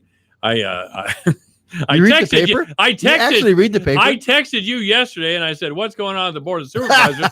Is there anything good that was going to come?" And I texted you back. Yes, you did. You said you were going to make. What did you tell me? We was going to talk about legalizing marijuana and make Fort Dodge a sanctuary city for marijuana smokers. So I thought there was nothing going on, and here you were talking about the doggone. The Matrix, Matrix. And the guy was mad that you're out cutting his trees down and every dog. Yeah, a few things going on, but no, not too much. All right. Now the Master Matrix was a really non-event. It's the same thing we pass every year. So it was just the same thing we pass every year. So we passed it again. So you passed it again. Absolutely, you have to. I mean, you don't have to, but then if you don't have any recall at all. Then You don't have any what? You can't say anything about it then. We don't go out and look at we wouldn't do anything. If somebody wanted to build one, we wouldn't. If we didn't pass the master matrix, we wouldn't go out and score it. We wouldn't go out and do anything. Really? No. So we really have to. We need to pass it. So we go out and take a look. So what? I know you got to talk about this with Cranbrink and we Representative have. Meyer now, and certainly there's no sense talking to Sexton about this. 'Cause Yeah, he ain't gonna listen to you no, at but all. it says right in there that it says that we may look at it and we can pass it for the score, or we can turn it down because it didn't make the score, or we can turn it down from another reason, public comment or too many people against it or in the wrong place or whatever. So You can turn it down from public pressure. We can turn it down for anything. We don't have to pass it. But in the final, when you get right down to it, the state's going to come in. It goes. The DNR's got the last say, and I don't think they've ever turned one down. Yeah, they don't do their. I don't think they do their due diligence at the end. They just rubber stamp them. Well, because that's what the legislature at the time intended. Yeah, that they want to stay control unless there's some really bad actor there.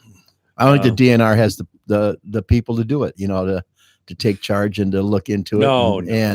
And in the end, it's not local. It's them, and they just it's okay. Well, Terry Branstad was a big pork guy. I mean, he's over there in China now. I don't know what he's doing for the pork producers over there. Surprisingly, he's been kind of quiet through all the trade talks. Yeah, you haven't heard anything from him. No. But anyway, when Terry Branstad was governor, he made sure that the pork guys were taken care of to their satisfaction. The pork guys wrote the matrix. For Yep. Yeah, and we've only turned down a couple, I think, out of the. We probably look at. Since I've been there, we probably looked at 10 or 15 or 20 at least, and we've only turned down a couple. Now there was that fight over the, and it was mentioned in the paper, and I went out to see it one day with some guys that won west of Clare. Yeah. Did Iowa Select just voluntarily withdraw, or how did that all turn out? Well, there was some issues with a waterway going along there and a tile going along the side, So that was the big issue. And no, they could have moved it, across the 200-300 feet one way or another, and probably been far enough away, but they just decided to pull it. I think it was because of all the public outcry. I think so. I mean, some of the folks in Clare were.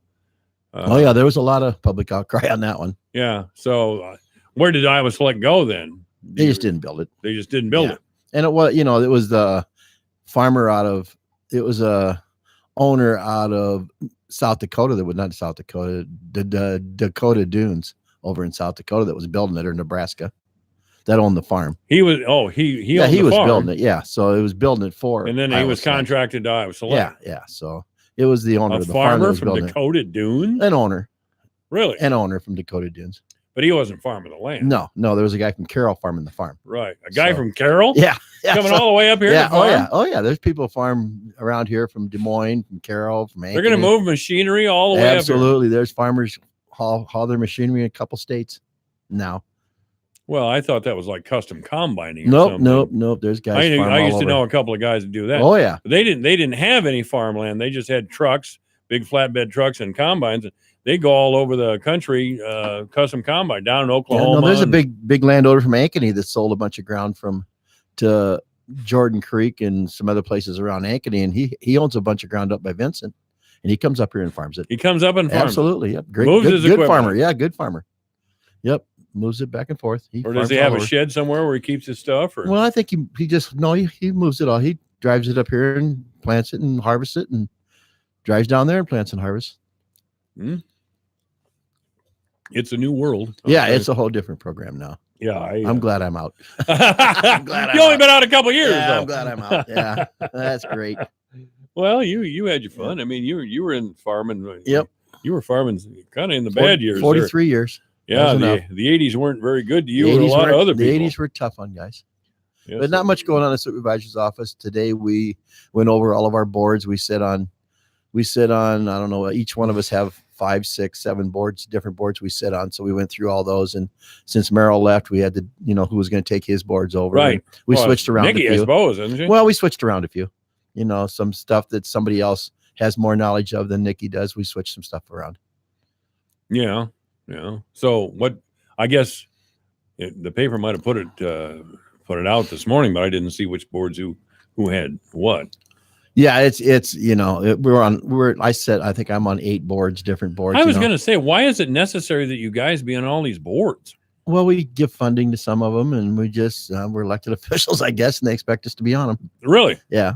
So that's a lot of extra just work. for input, and that's all it is. But yeah, Thode was on here a couple of weeks ago. He's been on here a couple of times, and he's mentioned that he has to go here or go. Some of these boards you drive Mason City, you drive all over juvenile detentions in Eldora. Yeah, So the people on those boards do some driving. They really do.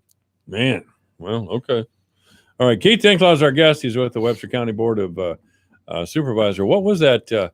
I was interested in Blumel. Is that his name? Jeff Blumel was. Yeah, we have an easement in the ditch. When the trees.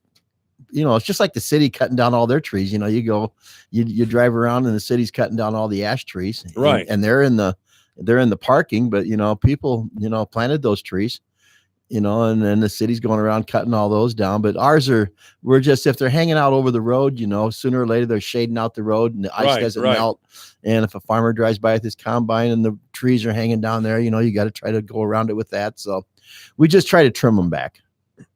I was interested that was it you and Mark? Of course, Mark always wants to have greater communication, but I was thinking to myself, what kind of communication are we talking about? Hey, we're going to come down there and cut your trees down. Well, you need to, if you're gonna go close to somebody's property and start cutting trees down, you should get a hold of them and tell. But have a little conversation with them. The trees that were cut were on the county property. The branches were hanging over. You could have a tree on your property, but your branches are hanging over on another person's property. That person has every right to cut those branches down. Right. Well, the point I was going to get to is that from the center of a county road, the county has 60 a right. feet, 30 feet. It's different in different places, but yeah, we usually have 60 feet on some, 30 feet on some, 90 feet on some. From the middle of the road. From the middle of the road, yes. So the trees that were cut were actually legally cut. Yes. Okay. But he was maybe they infringed on it a little bit, but it's hard to tell, where the right of way starts and where it stops. There might be a fence there and you think that's the right of way, but the fence is 50 years old and the fence might have been put in there in the wrong spot. Well, he said some of these, and I don't want to contradict the man at all. But some of the trees that according to the picture in the paper, they look like they were scrub trees. Some of them were, but there were some that were nice trees too. That they were cut down, but it just happened. And we're going to do a little better job of communicating with the people.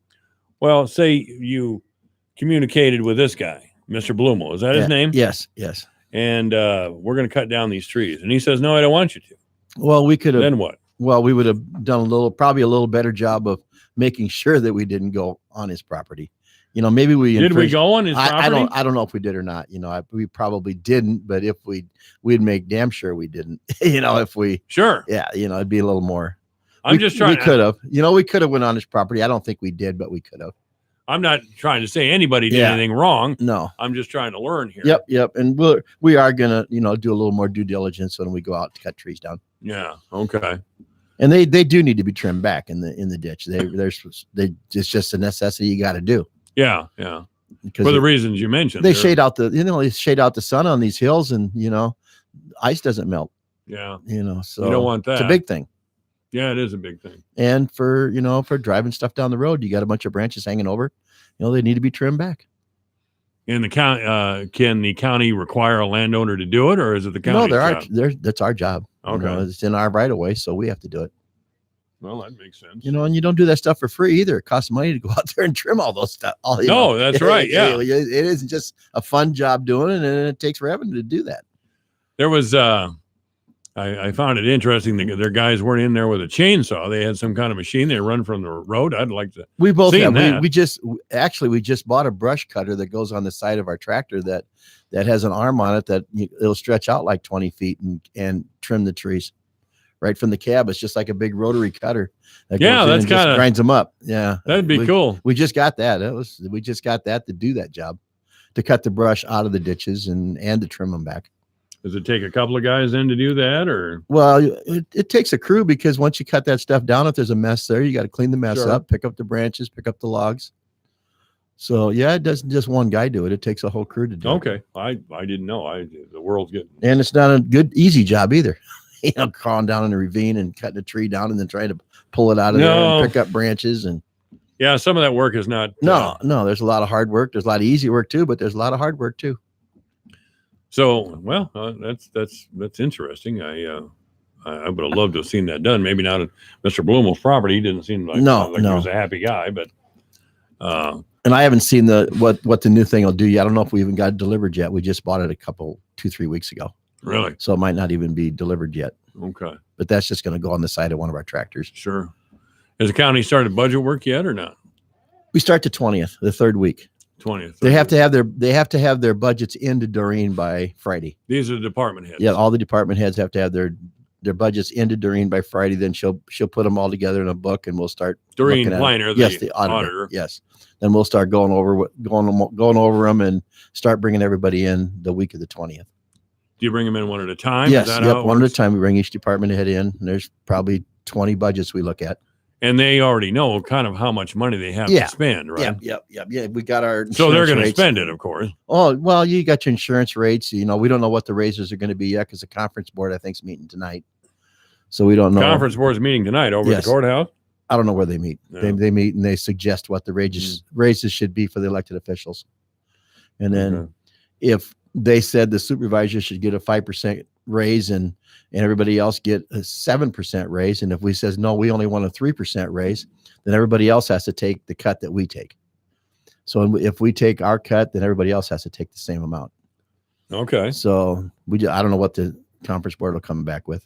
That's why they're on the board. They recommend to us what they're private citizens that make a recommendation of what they think the raises should be and the wages in the county. We're kind of thinking 2.5% for a raise for the county employees this year. 2.5. 2.5. No, doesn't sound no, and then our healthcare costs went up, $100 a month. Sure. It's just normal, and you pick up most of that. So that's kind of a big raise too. Right. Then we pick that up. So everything's going up. I should have introduced you by saying, now here's Keith Dinklow live from the Chesterfield Lounge playing cards down I there. did play some cards this afternoon. Do they play pitch down there? A pitch, a little poker game. It's just a pass the time. Sure. Everybody gets together. It's just a bunch of old guys get together. I'm an old guy. I should have gone down there for a while. Yeah, it's fun. Oh, okay. Something to do. Sure. Can't sit home every day. God, who'd want to do that? Who'd want to do that? Not me. I leave in the morning and go home at night. I know. And the wife says, "What are you going to do today?" And it says, "Depends on who I run into." That's right. You never know what you're going to have. What does Linda do? She likes to stay busy. Oh, she exercises in the morning. And does she? Cleans the house and meets the girls and goes has dinner. And she's busy too. No, I was going to say, well, that's all good. God, who'd want to sit in front of a television all day?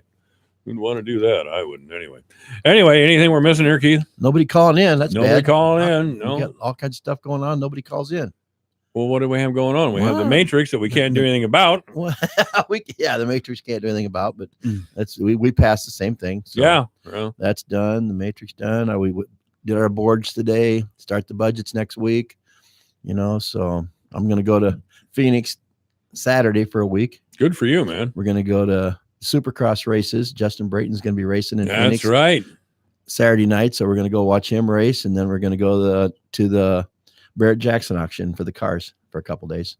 I've always wanted to go to that and never could. So, boy, that sounds great. I know. Let's get a chance. So we're going to do that. We have relatives down there. So me and my brother-in-law and wives are going down for a week. Hey, go, man, go. You going to show up for breakfast or not? We'll be gone. We'll be gone from Saturday to Saturday. I didn't think you'd be there. No. Anyway. But you could take the number because I had to buy, so you can have the number again. Can I have the number? Yeah, you can have the number. Well, Olson's listening, so I'll give you the. I got the number. I'll give you the number. Wow, that's terrific. Thank you very much. Because you had the number when I bought. So yeah, that's right. Yeah, well, I'll get the number then. Okay, that's terrific. Well, thank you, Keith. Yeah. All right, this is AM 1400 KVFD. Divine Intervention is online at yourfortdodge.com, on Twitter at JMike1400. All right, I got the breakfast number. That's the best news I've had all day. 427. The news is coming up. We'll have Father Patrick Baim in a few minutes at AM 1400 KVFD. What's in store for your business this week at Staples? Your promotion to CIO, Chief Ink Officer. Because this week at Staples, when you buy one HP ink cartridge, you'll get a second 30% off. With savings that big, you'll be the Director of Deals, the President of Printing. Buy one HP ink and get a second 30% off. Plus, save up to 40% on select HP printers. Now at Staples. Where there's a whole lot in store. Ends 1/12/19. Restrictions may apply. See store associate or staples.com/ink savings for details. Your news, your town, your station. KVFD News when it breaks. Good afternoon. I'm Alex Benzagal with the KVFD Afternoon News. Republican Congressman Steve King will face a primary challenge if he seeks a 10th term in the U.S. House next year. Radio Iowa's O.K. Henderson reports. Republican State Senator Randy Feenstra of Hall announced this morning he will run for Congress in the 4th Congressional District. Feenstra, who called King caustic in a written statement, was first elected to the state Senate a decade ago. Feenstra says the 4th Congressional District doesn't have a voice in Washington right now because of King's sideshows and distractions. The district has a significant Republican voter registration edge, but Democrat J.D. Scholten came within about 11,000 votes of defeating King in November. Republican Governor Kim Reynolds, who won the district by 18 points, said after the election that King has to decide whether he wants to be in Congress or do something else. Last week, King announced he'd hold town hall meetings in each of the district's 39 counties. King had suspended the practice after complaining paid protesters were disrupting his events. King has drawn rebukes from fellow Republicans over the years. A key House Republican publicly condemned King's behavior in late October, saying it's important to stand up against white supremacy and hate. Feenstra has been the Sioux County treasurer and the city administrator in Hall. He's currently teaching at Dordt College in Sioux Center. Radio Iowa, I'm O.K. Henderson. An Iowa man faces felony charges after officials say he drunkenly fired a rifle from the front deck of a camper, hoping to bag a deer, but instead shot a woman in her home. The local sheriff's office says a 73-year-old woman was cleaning her stove when she heard a loud noise and felt pain in the back of her head. When she saw she was heavily bleeding, she drove herself to a hospital. Doctors later removed a bullet from the back of her head. Deputies believe 34-year-old Lee Joseph Riles was the shooter. He's charged with being a felon in possession of a firearm and reckless use of a firearm. Court records don't list an attorney who could comment on Riles' behalf. It was announced on Monday that Ryan Flaherty will become the next principal at Duncombe Elementary School in Fort Dodge. The current principal at the school, Pat Redding, is retiring after this school year. Flaherty is a native of Davenport and has been the principal at Fort Dodge Middle School. Flaherty will start his position as principal of Duncombe Elementary in the 2019 school year. In local sports, Fort Dodge boys basketball defeated Des Moines Roosevelt 63-50 last night behind a career-high 24 points from junior Tyson Kershaw. To Jordan Jackson, bounce pass left corner, Kershaw shot fakes, nice into the lane, floater, and it scores. Everything Tyson Kershaw touches turns into gold. 43-38 Fort Dodge. Senior Jordan Jackson added 19 points and Jace Peterson had 11. Fort Dodge is now won 2 straight games. The Dodgers girls fell 61-35 to Roosevelt. Freshman Jalen Adams led the Dodgers with 9 points. This has been Alex Benzagal with the KVFD Afternoon News. Have a great day. Here's the AM 1400 KVFD Weatherology forecast. Bright sunshine this afternoon with daytime highs approaching 22. Winds out of the northwest, 8 to 15 miles per hour. Teen tonight, overcast. High at 31. Tomorrow, mainly sunny. Mid-30s Friday, turning cooler Saturday with highs in the low 30s and mixed precipitation possible. From the Weatherology Weather Center, I'm meteorologist Jennifer Wojcicki. Currently, it's 20. Exploring options for corn in 2019. Hello, I'm Megan Grebner with Managing for Profit on Brownfield, a content partnership with Roundup Ready Plus Crop Management Solutions. As farmers finalize their planting decisions for this spring, lower commodity prices puts added importance on making sound agronomic decisions. In this Managing for Profit, Eric Riley and Mark Waddington talk about some of the expanded corn portfolio options available. We'll find out more on Brownfield right after this. Matthew. Oh, sorry. It's okay. I just need you to listen to me. I know that a lot of times, Mom, it might not seem like I'm listening to you, but I am. I hear you. And what you say really does matter to me. I mean, let's be honest. No kid likes rules, but I get why we have them. I hear you, and I know it's because you care. For more information about talking with your kids about underage use of alcohol and other drugs, visit underagedrinking.samhsa.gov. Hi, Grandma. Can Nina come over for dinner? Sure. I've been meaning to ask you, what would happen if someone offered you a drink? Grandma! If anyone ever does, I want you to say, no, I have too much respect for my family and I don't want to get in trouble. I promise, Grandma. They really do hear you. For tips on what to say, visit underagedrinking.samhsa.gov. That's underagedrinking.samhsa.gov. This message brought to you by SAMHSA and this station. Maximizing return on investment is a high priority for farmers. Eric Riley with Beer Crop Science says that means making sound agronomic decisions. The value of the Roundup Ready Plus program and what it brings to our grower customers is really based around 2 points. The program is focused on a wide variety of sound agronomic product choices that include herbicides, insecticides, and fungicides that can be tailored to fit each customer's need. And secondly, the customer has the ability to receive a cashback incentive through the Roundup Ready Plus program. He tells Brownfield the 2019 corn crop protection portfolio helps growers improve their bottom line. From a herbicide perspective, I see a portfolio that offers 10 unique active ingredients across 6 sites of action, which is not only important for weed control, but for resistance management. Application flexibility also comes to mind when I think about this portfolio because it will undoubtedly provide that tailored solution for whatever weed challenges our customers are facing. And lastly, I see a portfolio that will provide excellent crop safety and exceptional broad spectrum weed control. But in addition to herbicides, the portfolio also includes the Acceleron seed treatment platform, insecticides, and fungicides, which will ultimately provide our customers with the strongest and most robust corn system offering in the market today. Mark Waddington says when it comes to controlling weeds, having a whole field solution provides added benefits for the growers. If you're looking at a pure post-emergence solution to add value and make agronomic sense, 2 things really come to mind there in adding Diflex Duo to your Roundup application. That'll give you some weed resistance management, add a residual component for those tough-to control weeds like water hemp and Palmer amaranth.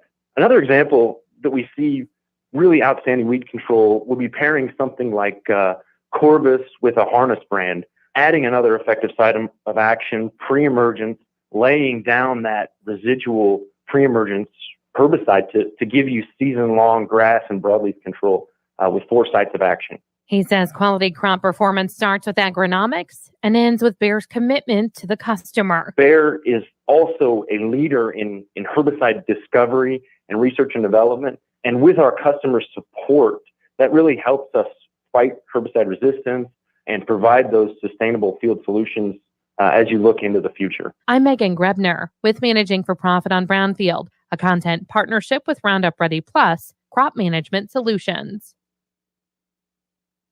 From the Fox Business Network, stocks rallying for a 4th day in a row. The Dow, NASDAQ, and S&P 500 all up Wednesday. Investors again are hopeful the U.S. and China will come to a trade agreement and do it soon. Gas prices are still going down despite a big jump in oil prices lately. The average cost for regular falling more than 2 cents in the past week, now $2.23 a gallon. The drop at the pump comes despite oil rising more than 5% on Wednesday alone. Positive sign for the housing market as we kick off 2019. The Mortgage Bankers Association says the number of Americans applying for a home loan soared 23.5% last week. A drop in interest rates sparking the huge jump in both applications to refinance and to buy a home. And around 2/3 of adults who have debt tell creditcards.com they don't know when or if they'll ever be debt-free. And get this, 25% think they will die in debt. With the Fox Business Report, I'm Connell McShane.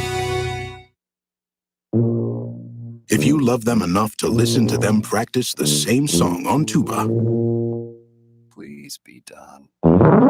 Over and over and over and over and over, then surely you'll check NHTSA.gov/the right seat to make sure they're correctly buckled in the back seat. Sounds good, honey. Check today at NHTSA.gov/the right seat. Brought to you by the National Highway Traffic Safety Administration and the Ad Council. Indeed knows it's hard to find qualified candidates when you're hiring. It's like finding a unicorn. But when you post your job on Indeed, it's easy to find people with the skills you need. Nurse practitioner, 4+ years experience, acute care certification. Indeed has a huge pool of amazing candidates and screener tools that help you find your most qualified applicants. Whoa, an entire short list of unicorns. Now, get a $50 credit to give your first job posting premium placement at Indeed.com/credit. Terms, conditions, quality standards, and usage limits apply. Additional terms online. When you're hiring, some job boards make you sort through tons of the wrong resumes, which makes finding a great candidate like, well, trying to find a needle in a haystack. That's not smart. Then there's the smart way at ZipRecruiter. Unlike other job sites, ZipRecruiter finds great candidates for you. That's why you should try it now for free. Their powerful matching technology scans thousands of resumes to identify people with the right skills, education, and experience, and actively invites them to apply to your job. So you get qualified candidates fast. And while other companies might deliver a lot of hay, ZipRecruiter finds what you're looking for, the needle in the haystack. ZipRecruiter is rated #1 by employers in the U.S. That's based on hiring sites on Trustpilot with over 1,000 reviews. ZipRecruiter, the smartest way to hire. And right now, you can try ZipRecruiter for free. That's right, for free. Just go to ZipRecruiter.com/free. That's ZipRecruiter.com/free. ZipRecruiter.com/free. The Fort Dodge Convention and Visitors Bureau, Fireball Run Team Fort Dodgers, Mayor Matt Bemrick and Matt Johnson invite you to see Fort Dodge's debut on the big screen at the premiere of Fireball Run Big Country this Thursday night in the Bioscience Center on the Iowa Central Campus. Social time starts at 6:30, followed by the showing of episode 19 of Fireball Run Big Country featuring Fort Dodge. Don't miss the premiere of Fireball Run Big Country this Thursday night on the Iowa Central Community College campus, Fort Dodge. Michael Devine at AM 1400. In the name of justice and the American way of life. With 60 rounds of freedom. I don't understand what is preventing you from laughing this off and giving me a big hug. Michael Devine, the mayor of Manville. It's a fancy title for a part-time job. Michael Devine at AM 1400 KVFD. This is AM 1400 KVFD, the voice of Fort Dodge. I'm Michael Devine, and yeah, this is a Divine Intervention. You can always join us by calling 515-955-1400. We're on YouTube. Just go to 1400 KVFD, and there we are. By we, for this segment, I mean myself and Father Patrick Bayman of the Corpus Christi Parish here in town. I should say Holy Trinity. Actually. Right, Holy Trinity. Holy Trinity, I beg your pardon. It's all good. I'm getting back on my regular schedule. Got my old guests like you back. It's been great. Yes, it's good always good to be back. Had Councilman Terry Minke here today, Greg Hoare, the pork producers, and of course Keith Dinklaw of the Webster County Board of Supervisors. Now that's my regular Wednesday lineup, but of course with the holidays and even with the harvest, not everybody was able to make it all the time. Yep, so did you have a good holiday season? I did. Busy. Yeah. Christmas is a busy time of year for priests. And then, of course, New Year's is also busy. I just got back from a conference in Indianapolis that I went to right after the New Year. But all in all, it's been good, and now we're back into the swing of things and starting the second semester of school, and just trying to keep going. Do you teach a class? I do not. No, I'm just the chaplain. I was going to say maybe someday, but not right now. I did teach at one time when I was assigned to Bishop Heelan in Sioux City. I did teach there, but did you teach just Catholicism or? Well, just theology. So I taught a class on sacraments, a class on morality, a class on social justice, things like that. So are those classes accepted as credit worthy by the state of Iowa or not? Sure. I mean, okay. Yeah, I think so. I mean, I guess I don't know exactly what you mean by that. I mean, most. I mean, do the public high schools require so many credits to graduate from high school in certain core curriculums? I wonder if they. Sure. Well, the Catholic schools are required to meet that same standard, and so they have to have the same number of credits as the public schools in language and mathematics and science and things like that. But in addition, we also offer and expect our students to take a certain number of theology credits. In fact, you can't graduate from St. Edmunds without a certain number of No, theology. sir. Yeah.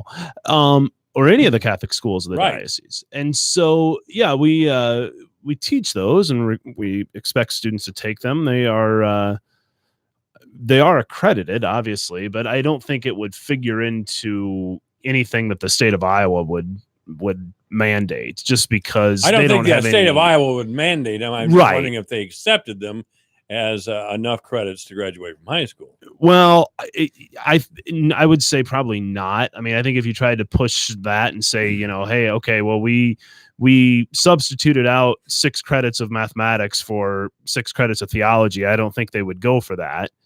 So it's not either or, it's an addition to, if that makes sense. Okay. You and Monsignor McCoy are the only priests in Webster County. That's right.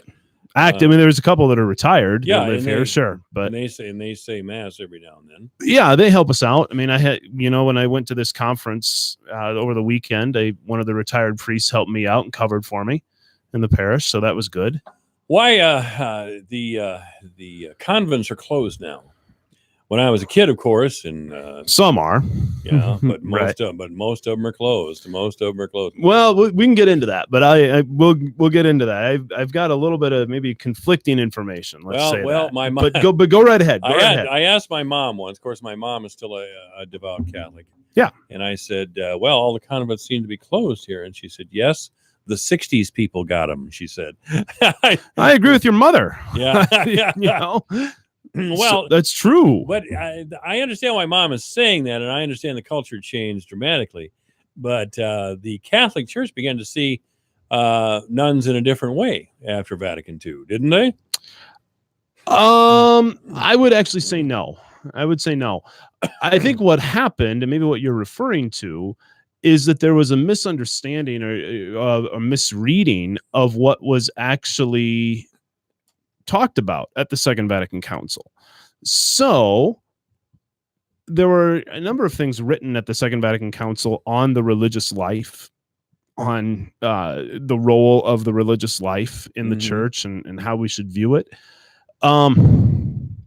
I can't think of what the names of these documents are right now. I'm just drawing a total blank in my mind, but they're there. I know they're there. But in any event, I would say that the orders that stayed true to what these documents actually said versus what they wanted them to say and maybe misinterpreted them as saying, the ones that stayed true to them are thriving. So let me give you just a simple example. And I actually preached a homily on this. Golly, it must have been a year and a half ago or so, but I preached a homily on this and the importance of the religious habit. So, by habit, I don't mean, okay, you wake up in the morning every day at 5 o'clock and you go pray. That's a good habit, but that's not what I'm talking about. What I'm talking about is like what we would typically think of as the proper religious dress. Okay. So it might, different orders will have their different habits. And so for instance, the Benedictines have a white habit and the Dominicans have a white habit. The Benedictines have a brown one. Or sometimes black. The Franciscans are usually brown or gray.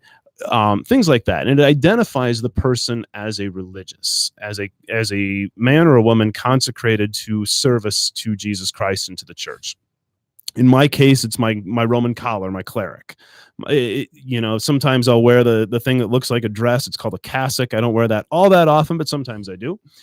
But these designate me as a religious priest. Well, I'm getting into this because there's actually a reason behind it.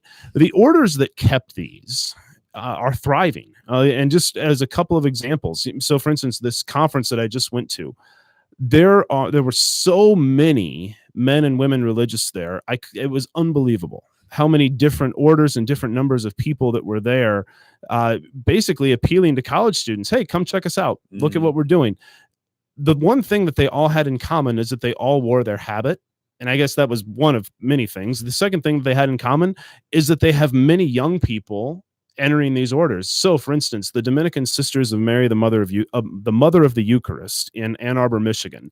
I recently got some mailings from them saying that, hey, we need some money. We need to build a new convent. We have too many women joining our order, and we don't have enough room to house them all. The Dominican Sisters of St. Cecilia, they're commonly known as the Nashville Dominicans. They have so many young women joining their community that, again, they don't know what to do with all of them.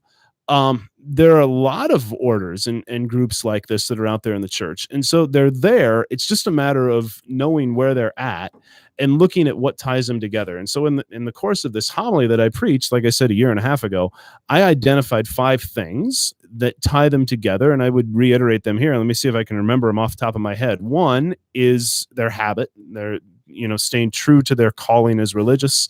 Second would be devotion to Mary. Third would be fidelity to the magisterium of the church, so obedience to the Pope and to the bishops. Fourth would be devotion to the Eucharist. And fifth would be generosity. They just emphasize the charism, the virtue of heroic generosity. And charism means? Charism just is a fancy way of saying what they do. So, for instance, I use the Dominicans a lot. The Dominican order, their charism is to preach and to teach. Does that give them any authority? Does charism give them authority? Not particularly. I mean, no more than another order. And I mean, the sacrament of holy orders, the sacrament of ordination certainly does.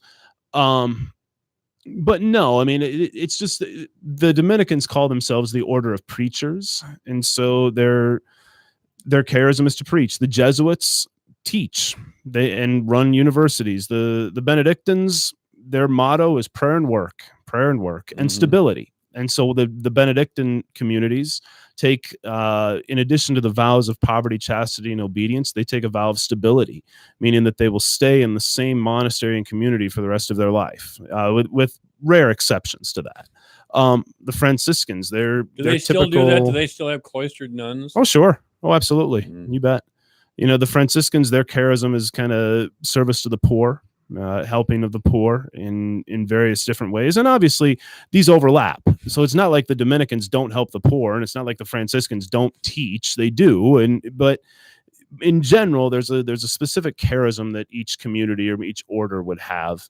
And the ones that have stayed true to those, the ones that have understood who they are and in their own identity, are thriving. And it's beautiful to see the Lord raising up vocations to these communities and to walk, through this hall really and see 100 different communities represented, each with people my age and younger. And I'm in my 30s, and my age and younger. I felt old at this conference. And so, the church is alive. The church is young. There are 18,000 young people, college and high school students at this conference. And it's just incredible to see young people that are taking their faith seriously and that want to live a life of radical discipleship of Jesus Christ. We'll get back to radical discipleship. Sure. Sorry, I get going. I get rambling. I know you do. That's terrific. What is a consecrated virgin? Ooh, okay. That is a hard question to answer. It's an easy question, but it's a hard question to answer. That seems to be something that people are doing nowadays. Okay. So it is sort of like a religious sister, but not exactly. So a consecrated virgin is a young woman who hears and senses a call from Christ to be devoted completely to him, but not as a religious sister. And so she would work and live in the world, have a normal job, but she would make a vow of perpetual virginity to the bishop. And so when she does this, she wears a wedding dress, and because it really is a wedding, like she's literally being wed, being united in marriage to the person of Jesus Christ. It's rare. I personally only know 3 women who are in this vocation, one of whom happens to be from Fort Dodge, actually. But I know 3 women who are in this vocation. It's a beautiful vocation. But I mean, obviously, I know many more priests and many more religious brothers and sisters, people who are in a specific order. But I only know 3 consecrated virgins. But it is a real vocation that's out there in the church, and it's one we don't talk about a great deal. No, it isn't, because some of these women are not physical virgins when they take this vow to become a consecrated virgin.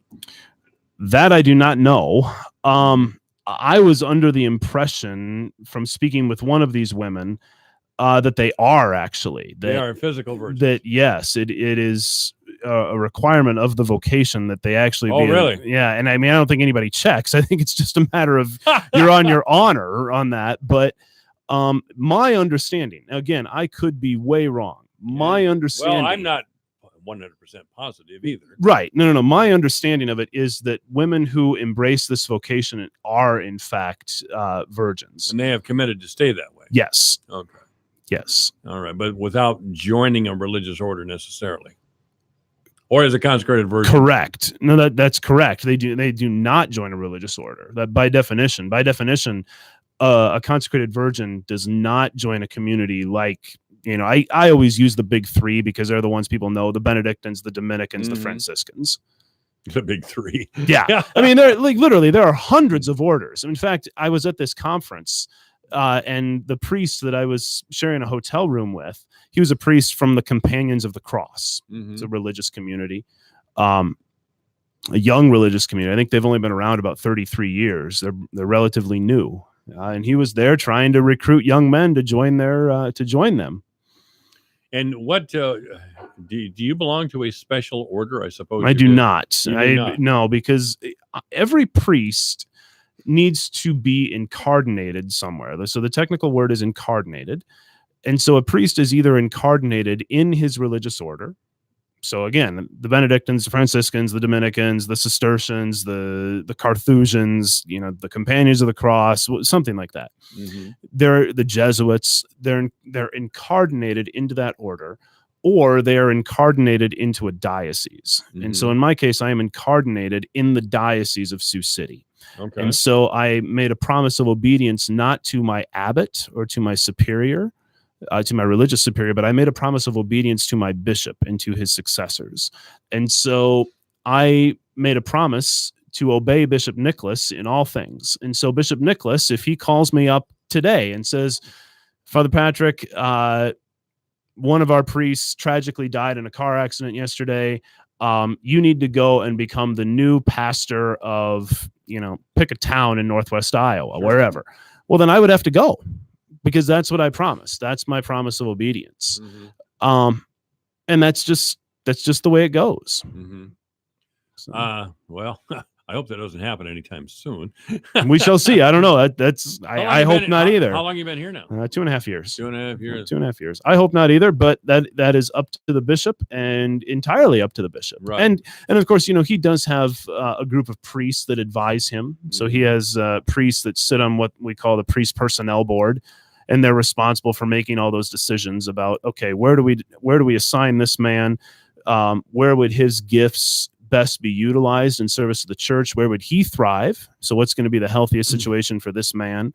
All those questions come into play in that.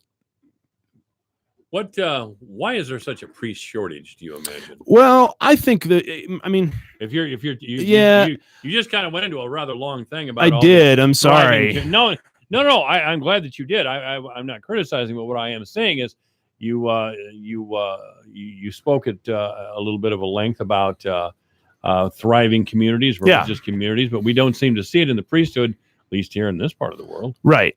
There are places where it's thriving. I throw out one example all the time: the Diocese of Lincoln, Nebraska. I was actually just perusing the website of one of their Catholic high schools, looking at some of the things that they do for their theology curriculum. And I noticed that they have 15 priests and 2 sisters that teach in their Catholic high school. 15 priests, and they're my age. I mean, goodness gracious, it's unbelievable. And so it's thriving there. Well, I would say that there are really 3 primary reasons of why we have a shortage of vocations. One would be fear of and lack of understanding of celibacy. That we see celibacy as such a burden rather than a gift. And I can honestly say that I have come to see it as a gift in my I guess 7.5 years since I made my promise of celibacy. That's the first thing, that we see celibacy as a burden rather than a gift. And that's just a matter of increased catechesis and evangelization, and helping people understand that celibacy is a great gift. And if God is calling you to that, then it's where you find happiness and joy. So that's the first thing. The second thing would be families. Okay.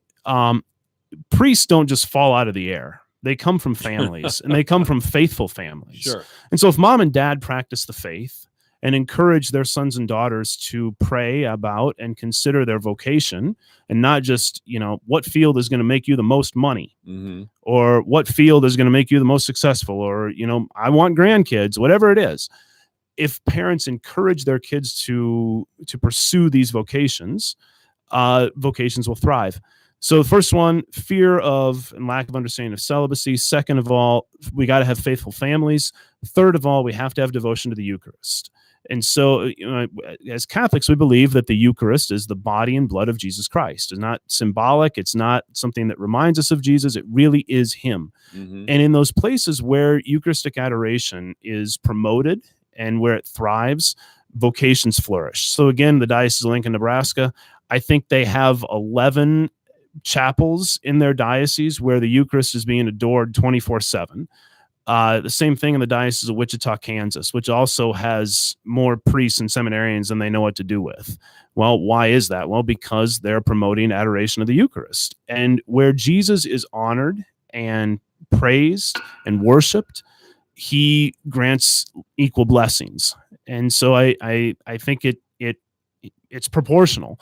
The more we honor and serve and love and promote discipleship to Jesus, the more people are ready to stand up and say, you know what? I want to be on the front lines of this fight. I want to be out there in the trenches, inviting more people to come and follow and know Jesus because he's changed my life. Do you think that there are actually more people coming to the priesthood than, Father? Yes, I do. I do.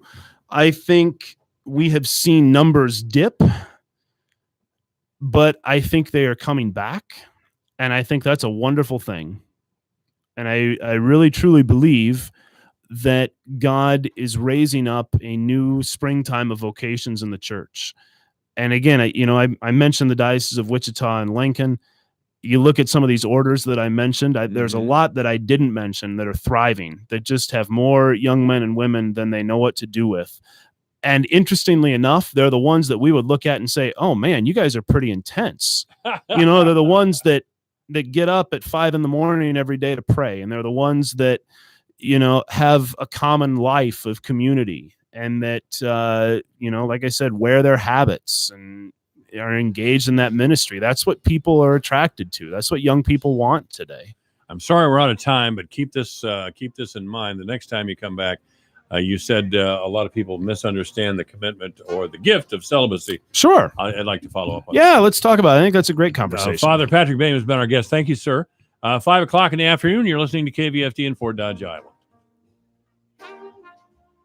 This is Dave Graveline. Be sure to listen to Into Tomorrow right here on the voice of Fort Dodge, AM 1400 KVFD, Fort Dodge. No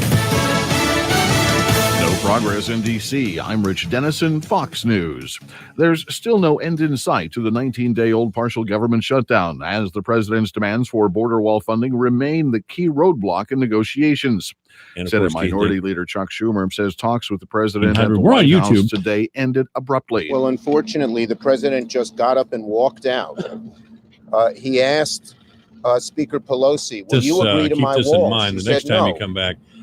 And he just got up and said, then we have nothing to discuss, and he just walked out. Vice President Mike Pence blaming Democrats for the stalemate. In this brief meeting, we heard once again that Democratic leaders are unwilling to even negotiate to resolve this partial government shutdown or address the crisis at our southern border. The House is advancing bills to fund the now shuttered government agencies, but they're unlikely to see a vote in the Senate. The president is flying to Texas tomorrow to view the border.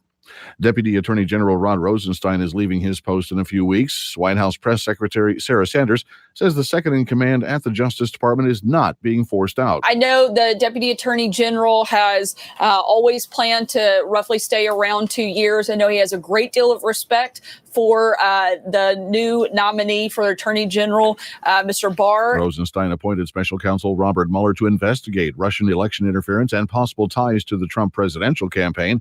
The president has been a frequent critic of the deputy AG and that investigation. Stocks closing higher for the fourth session today. The Dow seeing its longest winning streak since September. Investors optimistic over reports of renewed trade talks between the U.S. and China and news from the Fed about caution when it comes to future interest rate hikes. The Dow up 92, the S&P gaining 10, the Nasdaq 60 points higher. This is Fox News. Ever wonder why Europeans seem to speak so many languages? Maybe it's because they use Babbel, the #1 selling language learning app in Europe. Babbel's award-winning technology gets you speaking right away, whether you're learning Spanish, French, or German. And best of all, you'll remember what you've learned. I always thought I was bad at languages, but after using Babbel, I can tell you I was just taught the wrong way. Using Babbel's 10 to 15-minute lessons, you can be speaking confidently in your new language within weeks. I was amazed that I could start having real-life conversations right away. It was so fast. Now I'm speaking Spanish. Woohoo! No wonder Babbel is the #1 selling language learning app in Europe. Try it for yourself and see why Babbel is the quick way to get conversational in a new language, like Spanish, French, or more. You can try Babbel for free. Go to Babbel.com or download the app and try it for free. That's Babbel, Babbel.com, or download the app to try it for free. Your news, your town, your station. KVFD News when it breaks. Good afternoon. I'm Alex Benzagal with the KVFD Afternoon News. Republican Congressman Steve King will face a primary challenge if he seeks a 10th term in the U.S. House next year. Radio Iowa's O.K. Henderson reports. Republican State Senator Randy Feenstra of Hull announced this morning he will run for Congress in the 4th Congressional District. Feenstra, who called King caustic in a written statement, was first elected to the state Senate a decade ago. Feenstra says the 4th Congressional District doesn't have a voice in Washington right now because of King's sideshows and distractions. The district has a significant Republican voter registration edge, but Democrat J.D. Scholten came within about 11,000 votes of defeating King in November. Republican Governor Kim Reynolds, who won the district by 18 points, said after the election that King has to decide whether he wants to be in Congress or do something else. Last week, King announced he'd hold town hall meetings in each of the district's 39 counties. King had suspended the practice after complaining paid protesters were disrupting his events. King has drawn rebukes from fellow Republicans over the years. A key House Republican publicly condemned King's behavior in late October, saying it's important to stand up against white supremacy and hate. Feenstra has been the Sioux County treasurer and the city administrator in Hull. He's currently teaching at Dordt College in Sioux Center. Radio Iowa, I'm O.K. Henderson.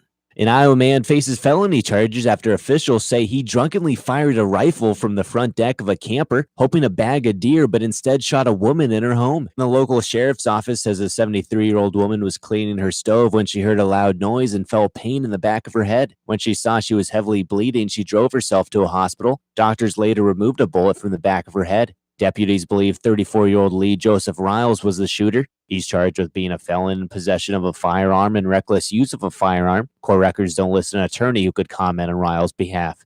It was announced on Monday that Ryan Flaherty will become the next principal at Duncombe Elementary School in Fort Dodge. The current principal at the school, Pat Redding, is retiring after this school year. Flaherty is a native of Davenport and has been the principal at Fort Dodge Middle School. Flaherty will start his position as principal of Duncombe Elementary in the 2019 school year.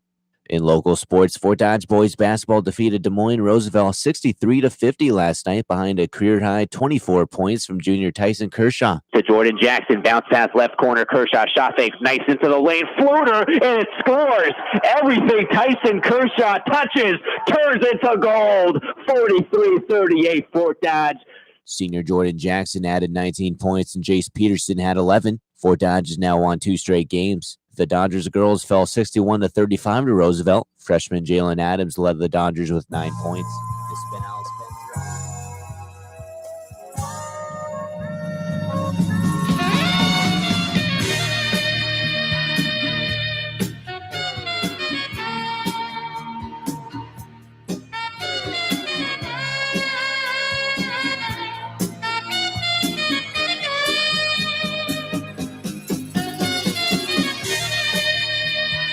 Live from the headquarters of Ramsey Solutions, it's the Dave Ramsey Show. Where debt is dumb, cash is king, and the paid-off home mortgage has taken the place of the BMW as the status symbol of choice. I'm Dave Ramsey, your host. Thank you for joining us. Open phones as we talk about your life and your money. It's a free call, 888-825-5225. And some say the advice is worth what you pay for it. Ricky is with us in Fayetteville, Arkansas. Hey, Ricky, welcome to the Dave Ramsey Show. Hey, Dave, how are you doing? Better than I deserve. What's up? All right, so my wife and I have been gazelling tents. We went through FPU back in August, and we started with $80,000 worth of debt. We currently only have $14,000 left. And so we are almost in baby step 3, and we'll soon be in 4, 5, and 6. And so I recently found out that, yes, sir. Way to go, man. You're killing it. Thank you. Thank you. I recently found out that my work retirement plan, TIAA-CREF, has a brokerage window option. There's no fee to use the brokerage window or transfer funds there. The current plan that I've been using don't have all the specific types of mutual funds that you recommend. So I currently have about $170,000 in retirement funds. So my question is, should I meet with a SmartVestor Pro and use the brokerage window to invest my current retirement and future contributions? Yeah, if you're to the extent you're going to use your 401k, you're going to use TIAA-CREF, which is fine. And there's no problem with that. But for your overall investing, your kids' college funds, your Roth IRAs, or any of the old 401ks that you roll over from old jobs into new IRAs, and that way you're controlling all of that and doing that investing, that's what you'd use your SmartVestor Pro for. And they can look over your shoulder and give you some advice about your 401k, but obviously they're not implementing the 401k. That's managed by CREF in your case. Okay. Perfect. So I should just stay in the current plan that I'm in and use the funds that they have there. Well, for their 401k, if you've got good mutual fund selections there. And if you don't have a choice. You've got to either go to Roth IRA or your 401k. These are your two options. And does your wife work outside the home? She does. Okay.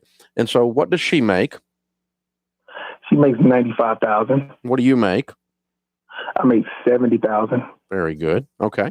Well, between the two of you, we've got to take $165,000 times 15%. So we want a total going in of $25,000 basically. Okay. That's where you're going to end up. Now, how are we going to get that $25,000? Well, you can put it all at your place and all at her place and do some Roth IRAs, and that'll get you up over $25,000 probably. So you're probably not going to want to put it all in any one of those places. Does she have 401k option? She does. Does hers match? Yes, they do. Does yours match? Yes, mine matches 10% and hers matches 5%. Perfect. First thing we do is take the match. Are either one of them Roth options? Yes, my retirement offers Roth. Hers does not. Excellent. Well, put yours in a Roth and take it up to the match for sure. Put hers and take it up to the match for sure. And then look and see how close that gets you to 25,000, because that's what we're trying to get to. To the extent it doesn't do that, then you can look at your Roth 401k and say, are my options there reasonably good? If they are, you can just finish it out there. If not, you can go do your Roth IRA on your own, and each of you can do $6,000 unless you're over 50 years old, and you can do $7,000 each. But that's still only going to be $12,000. So that's still not going to get us up to 25 probably. So you may end up going back to that CREF and doing some non-matching there. Or if hers has got great options, you may want to do some non-match. No, you want to do your 401k Roth first. So, okay. So here's the order of attack. Match is first. Roth is second. Traditional's third. Okay. So that says we're going to do both matches, and then we're going to do either your CREF Roth or Roth IRAs. If those three things together don't get us to 25% or to $25,000, 15%, then we're going to go finish up in hers because she's got traditional. The only place you got traditional is in hers. Okay. Does that make sense to you? Yes, sir. It does. Thank you very much. I appreciate that. Yeah. Matches first, then Roth, then traditional.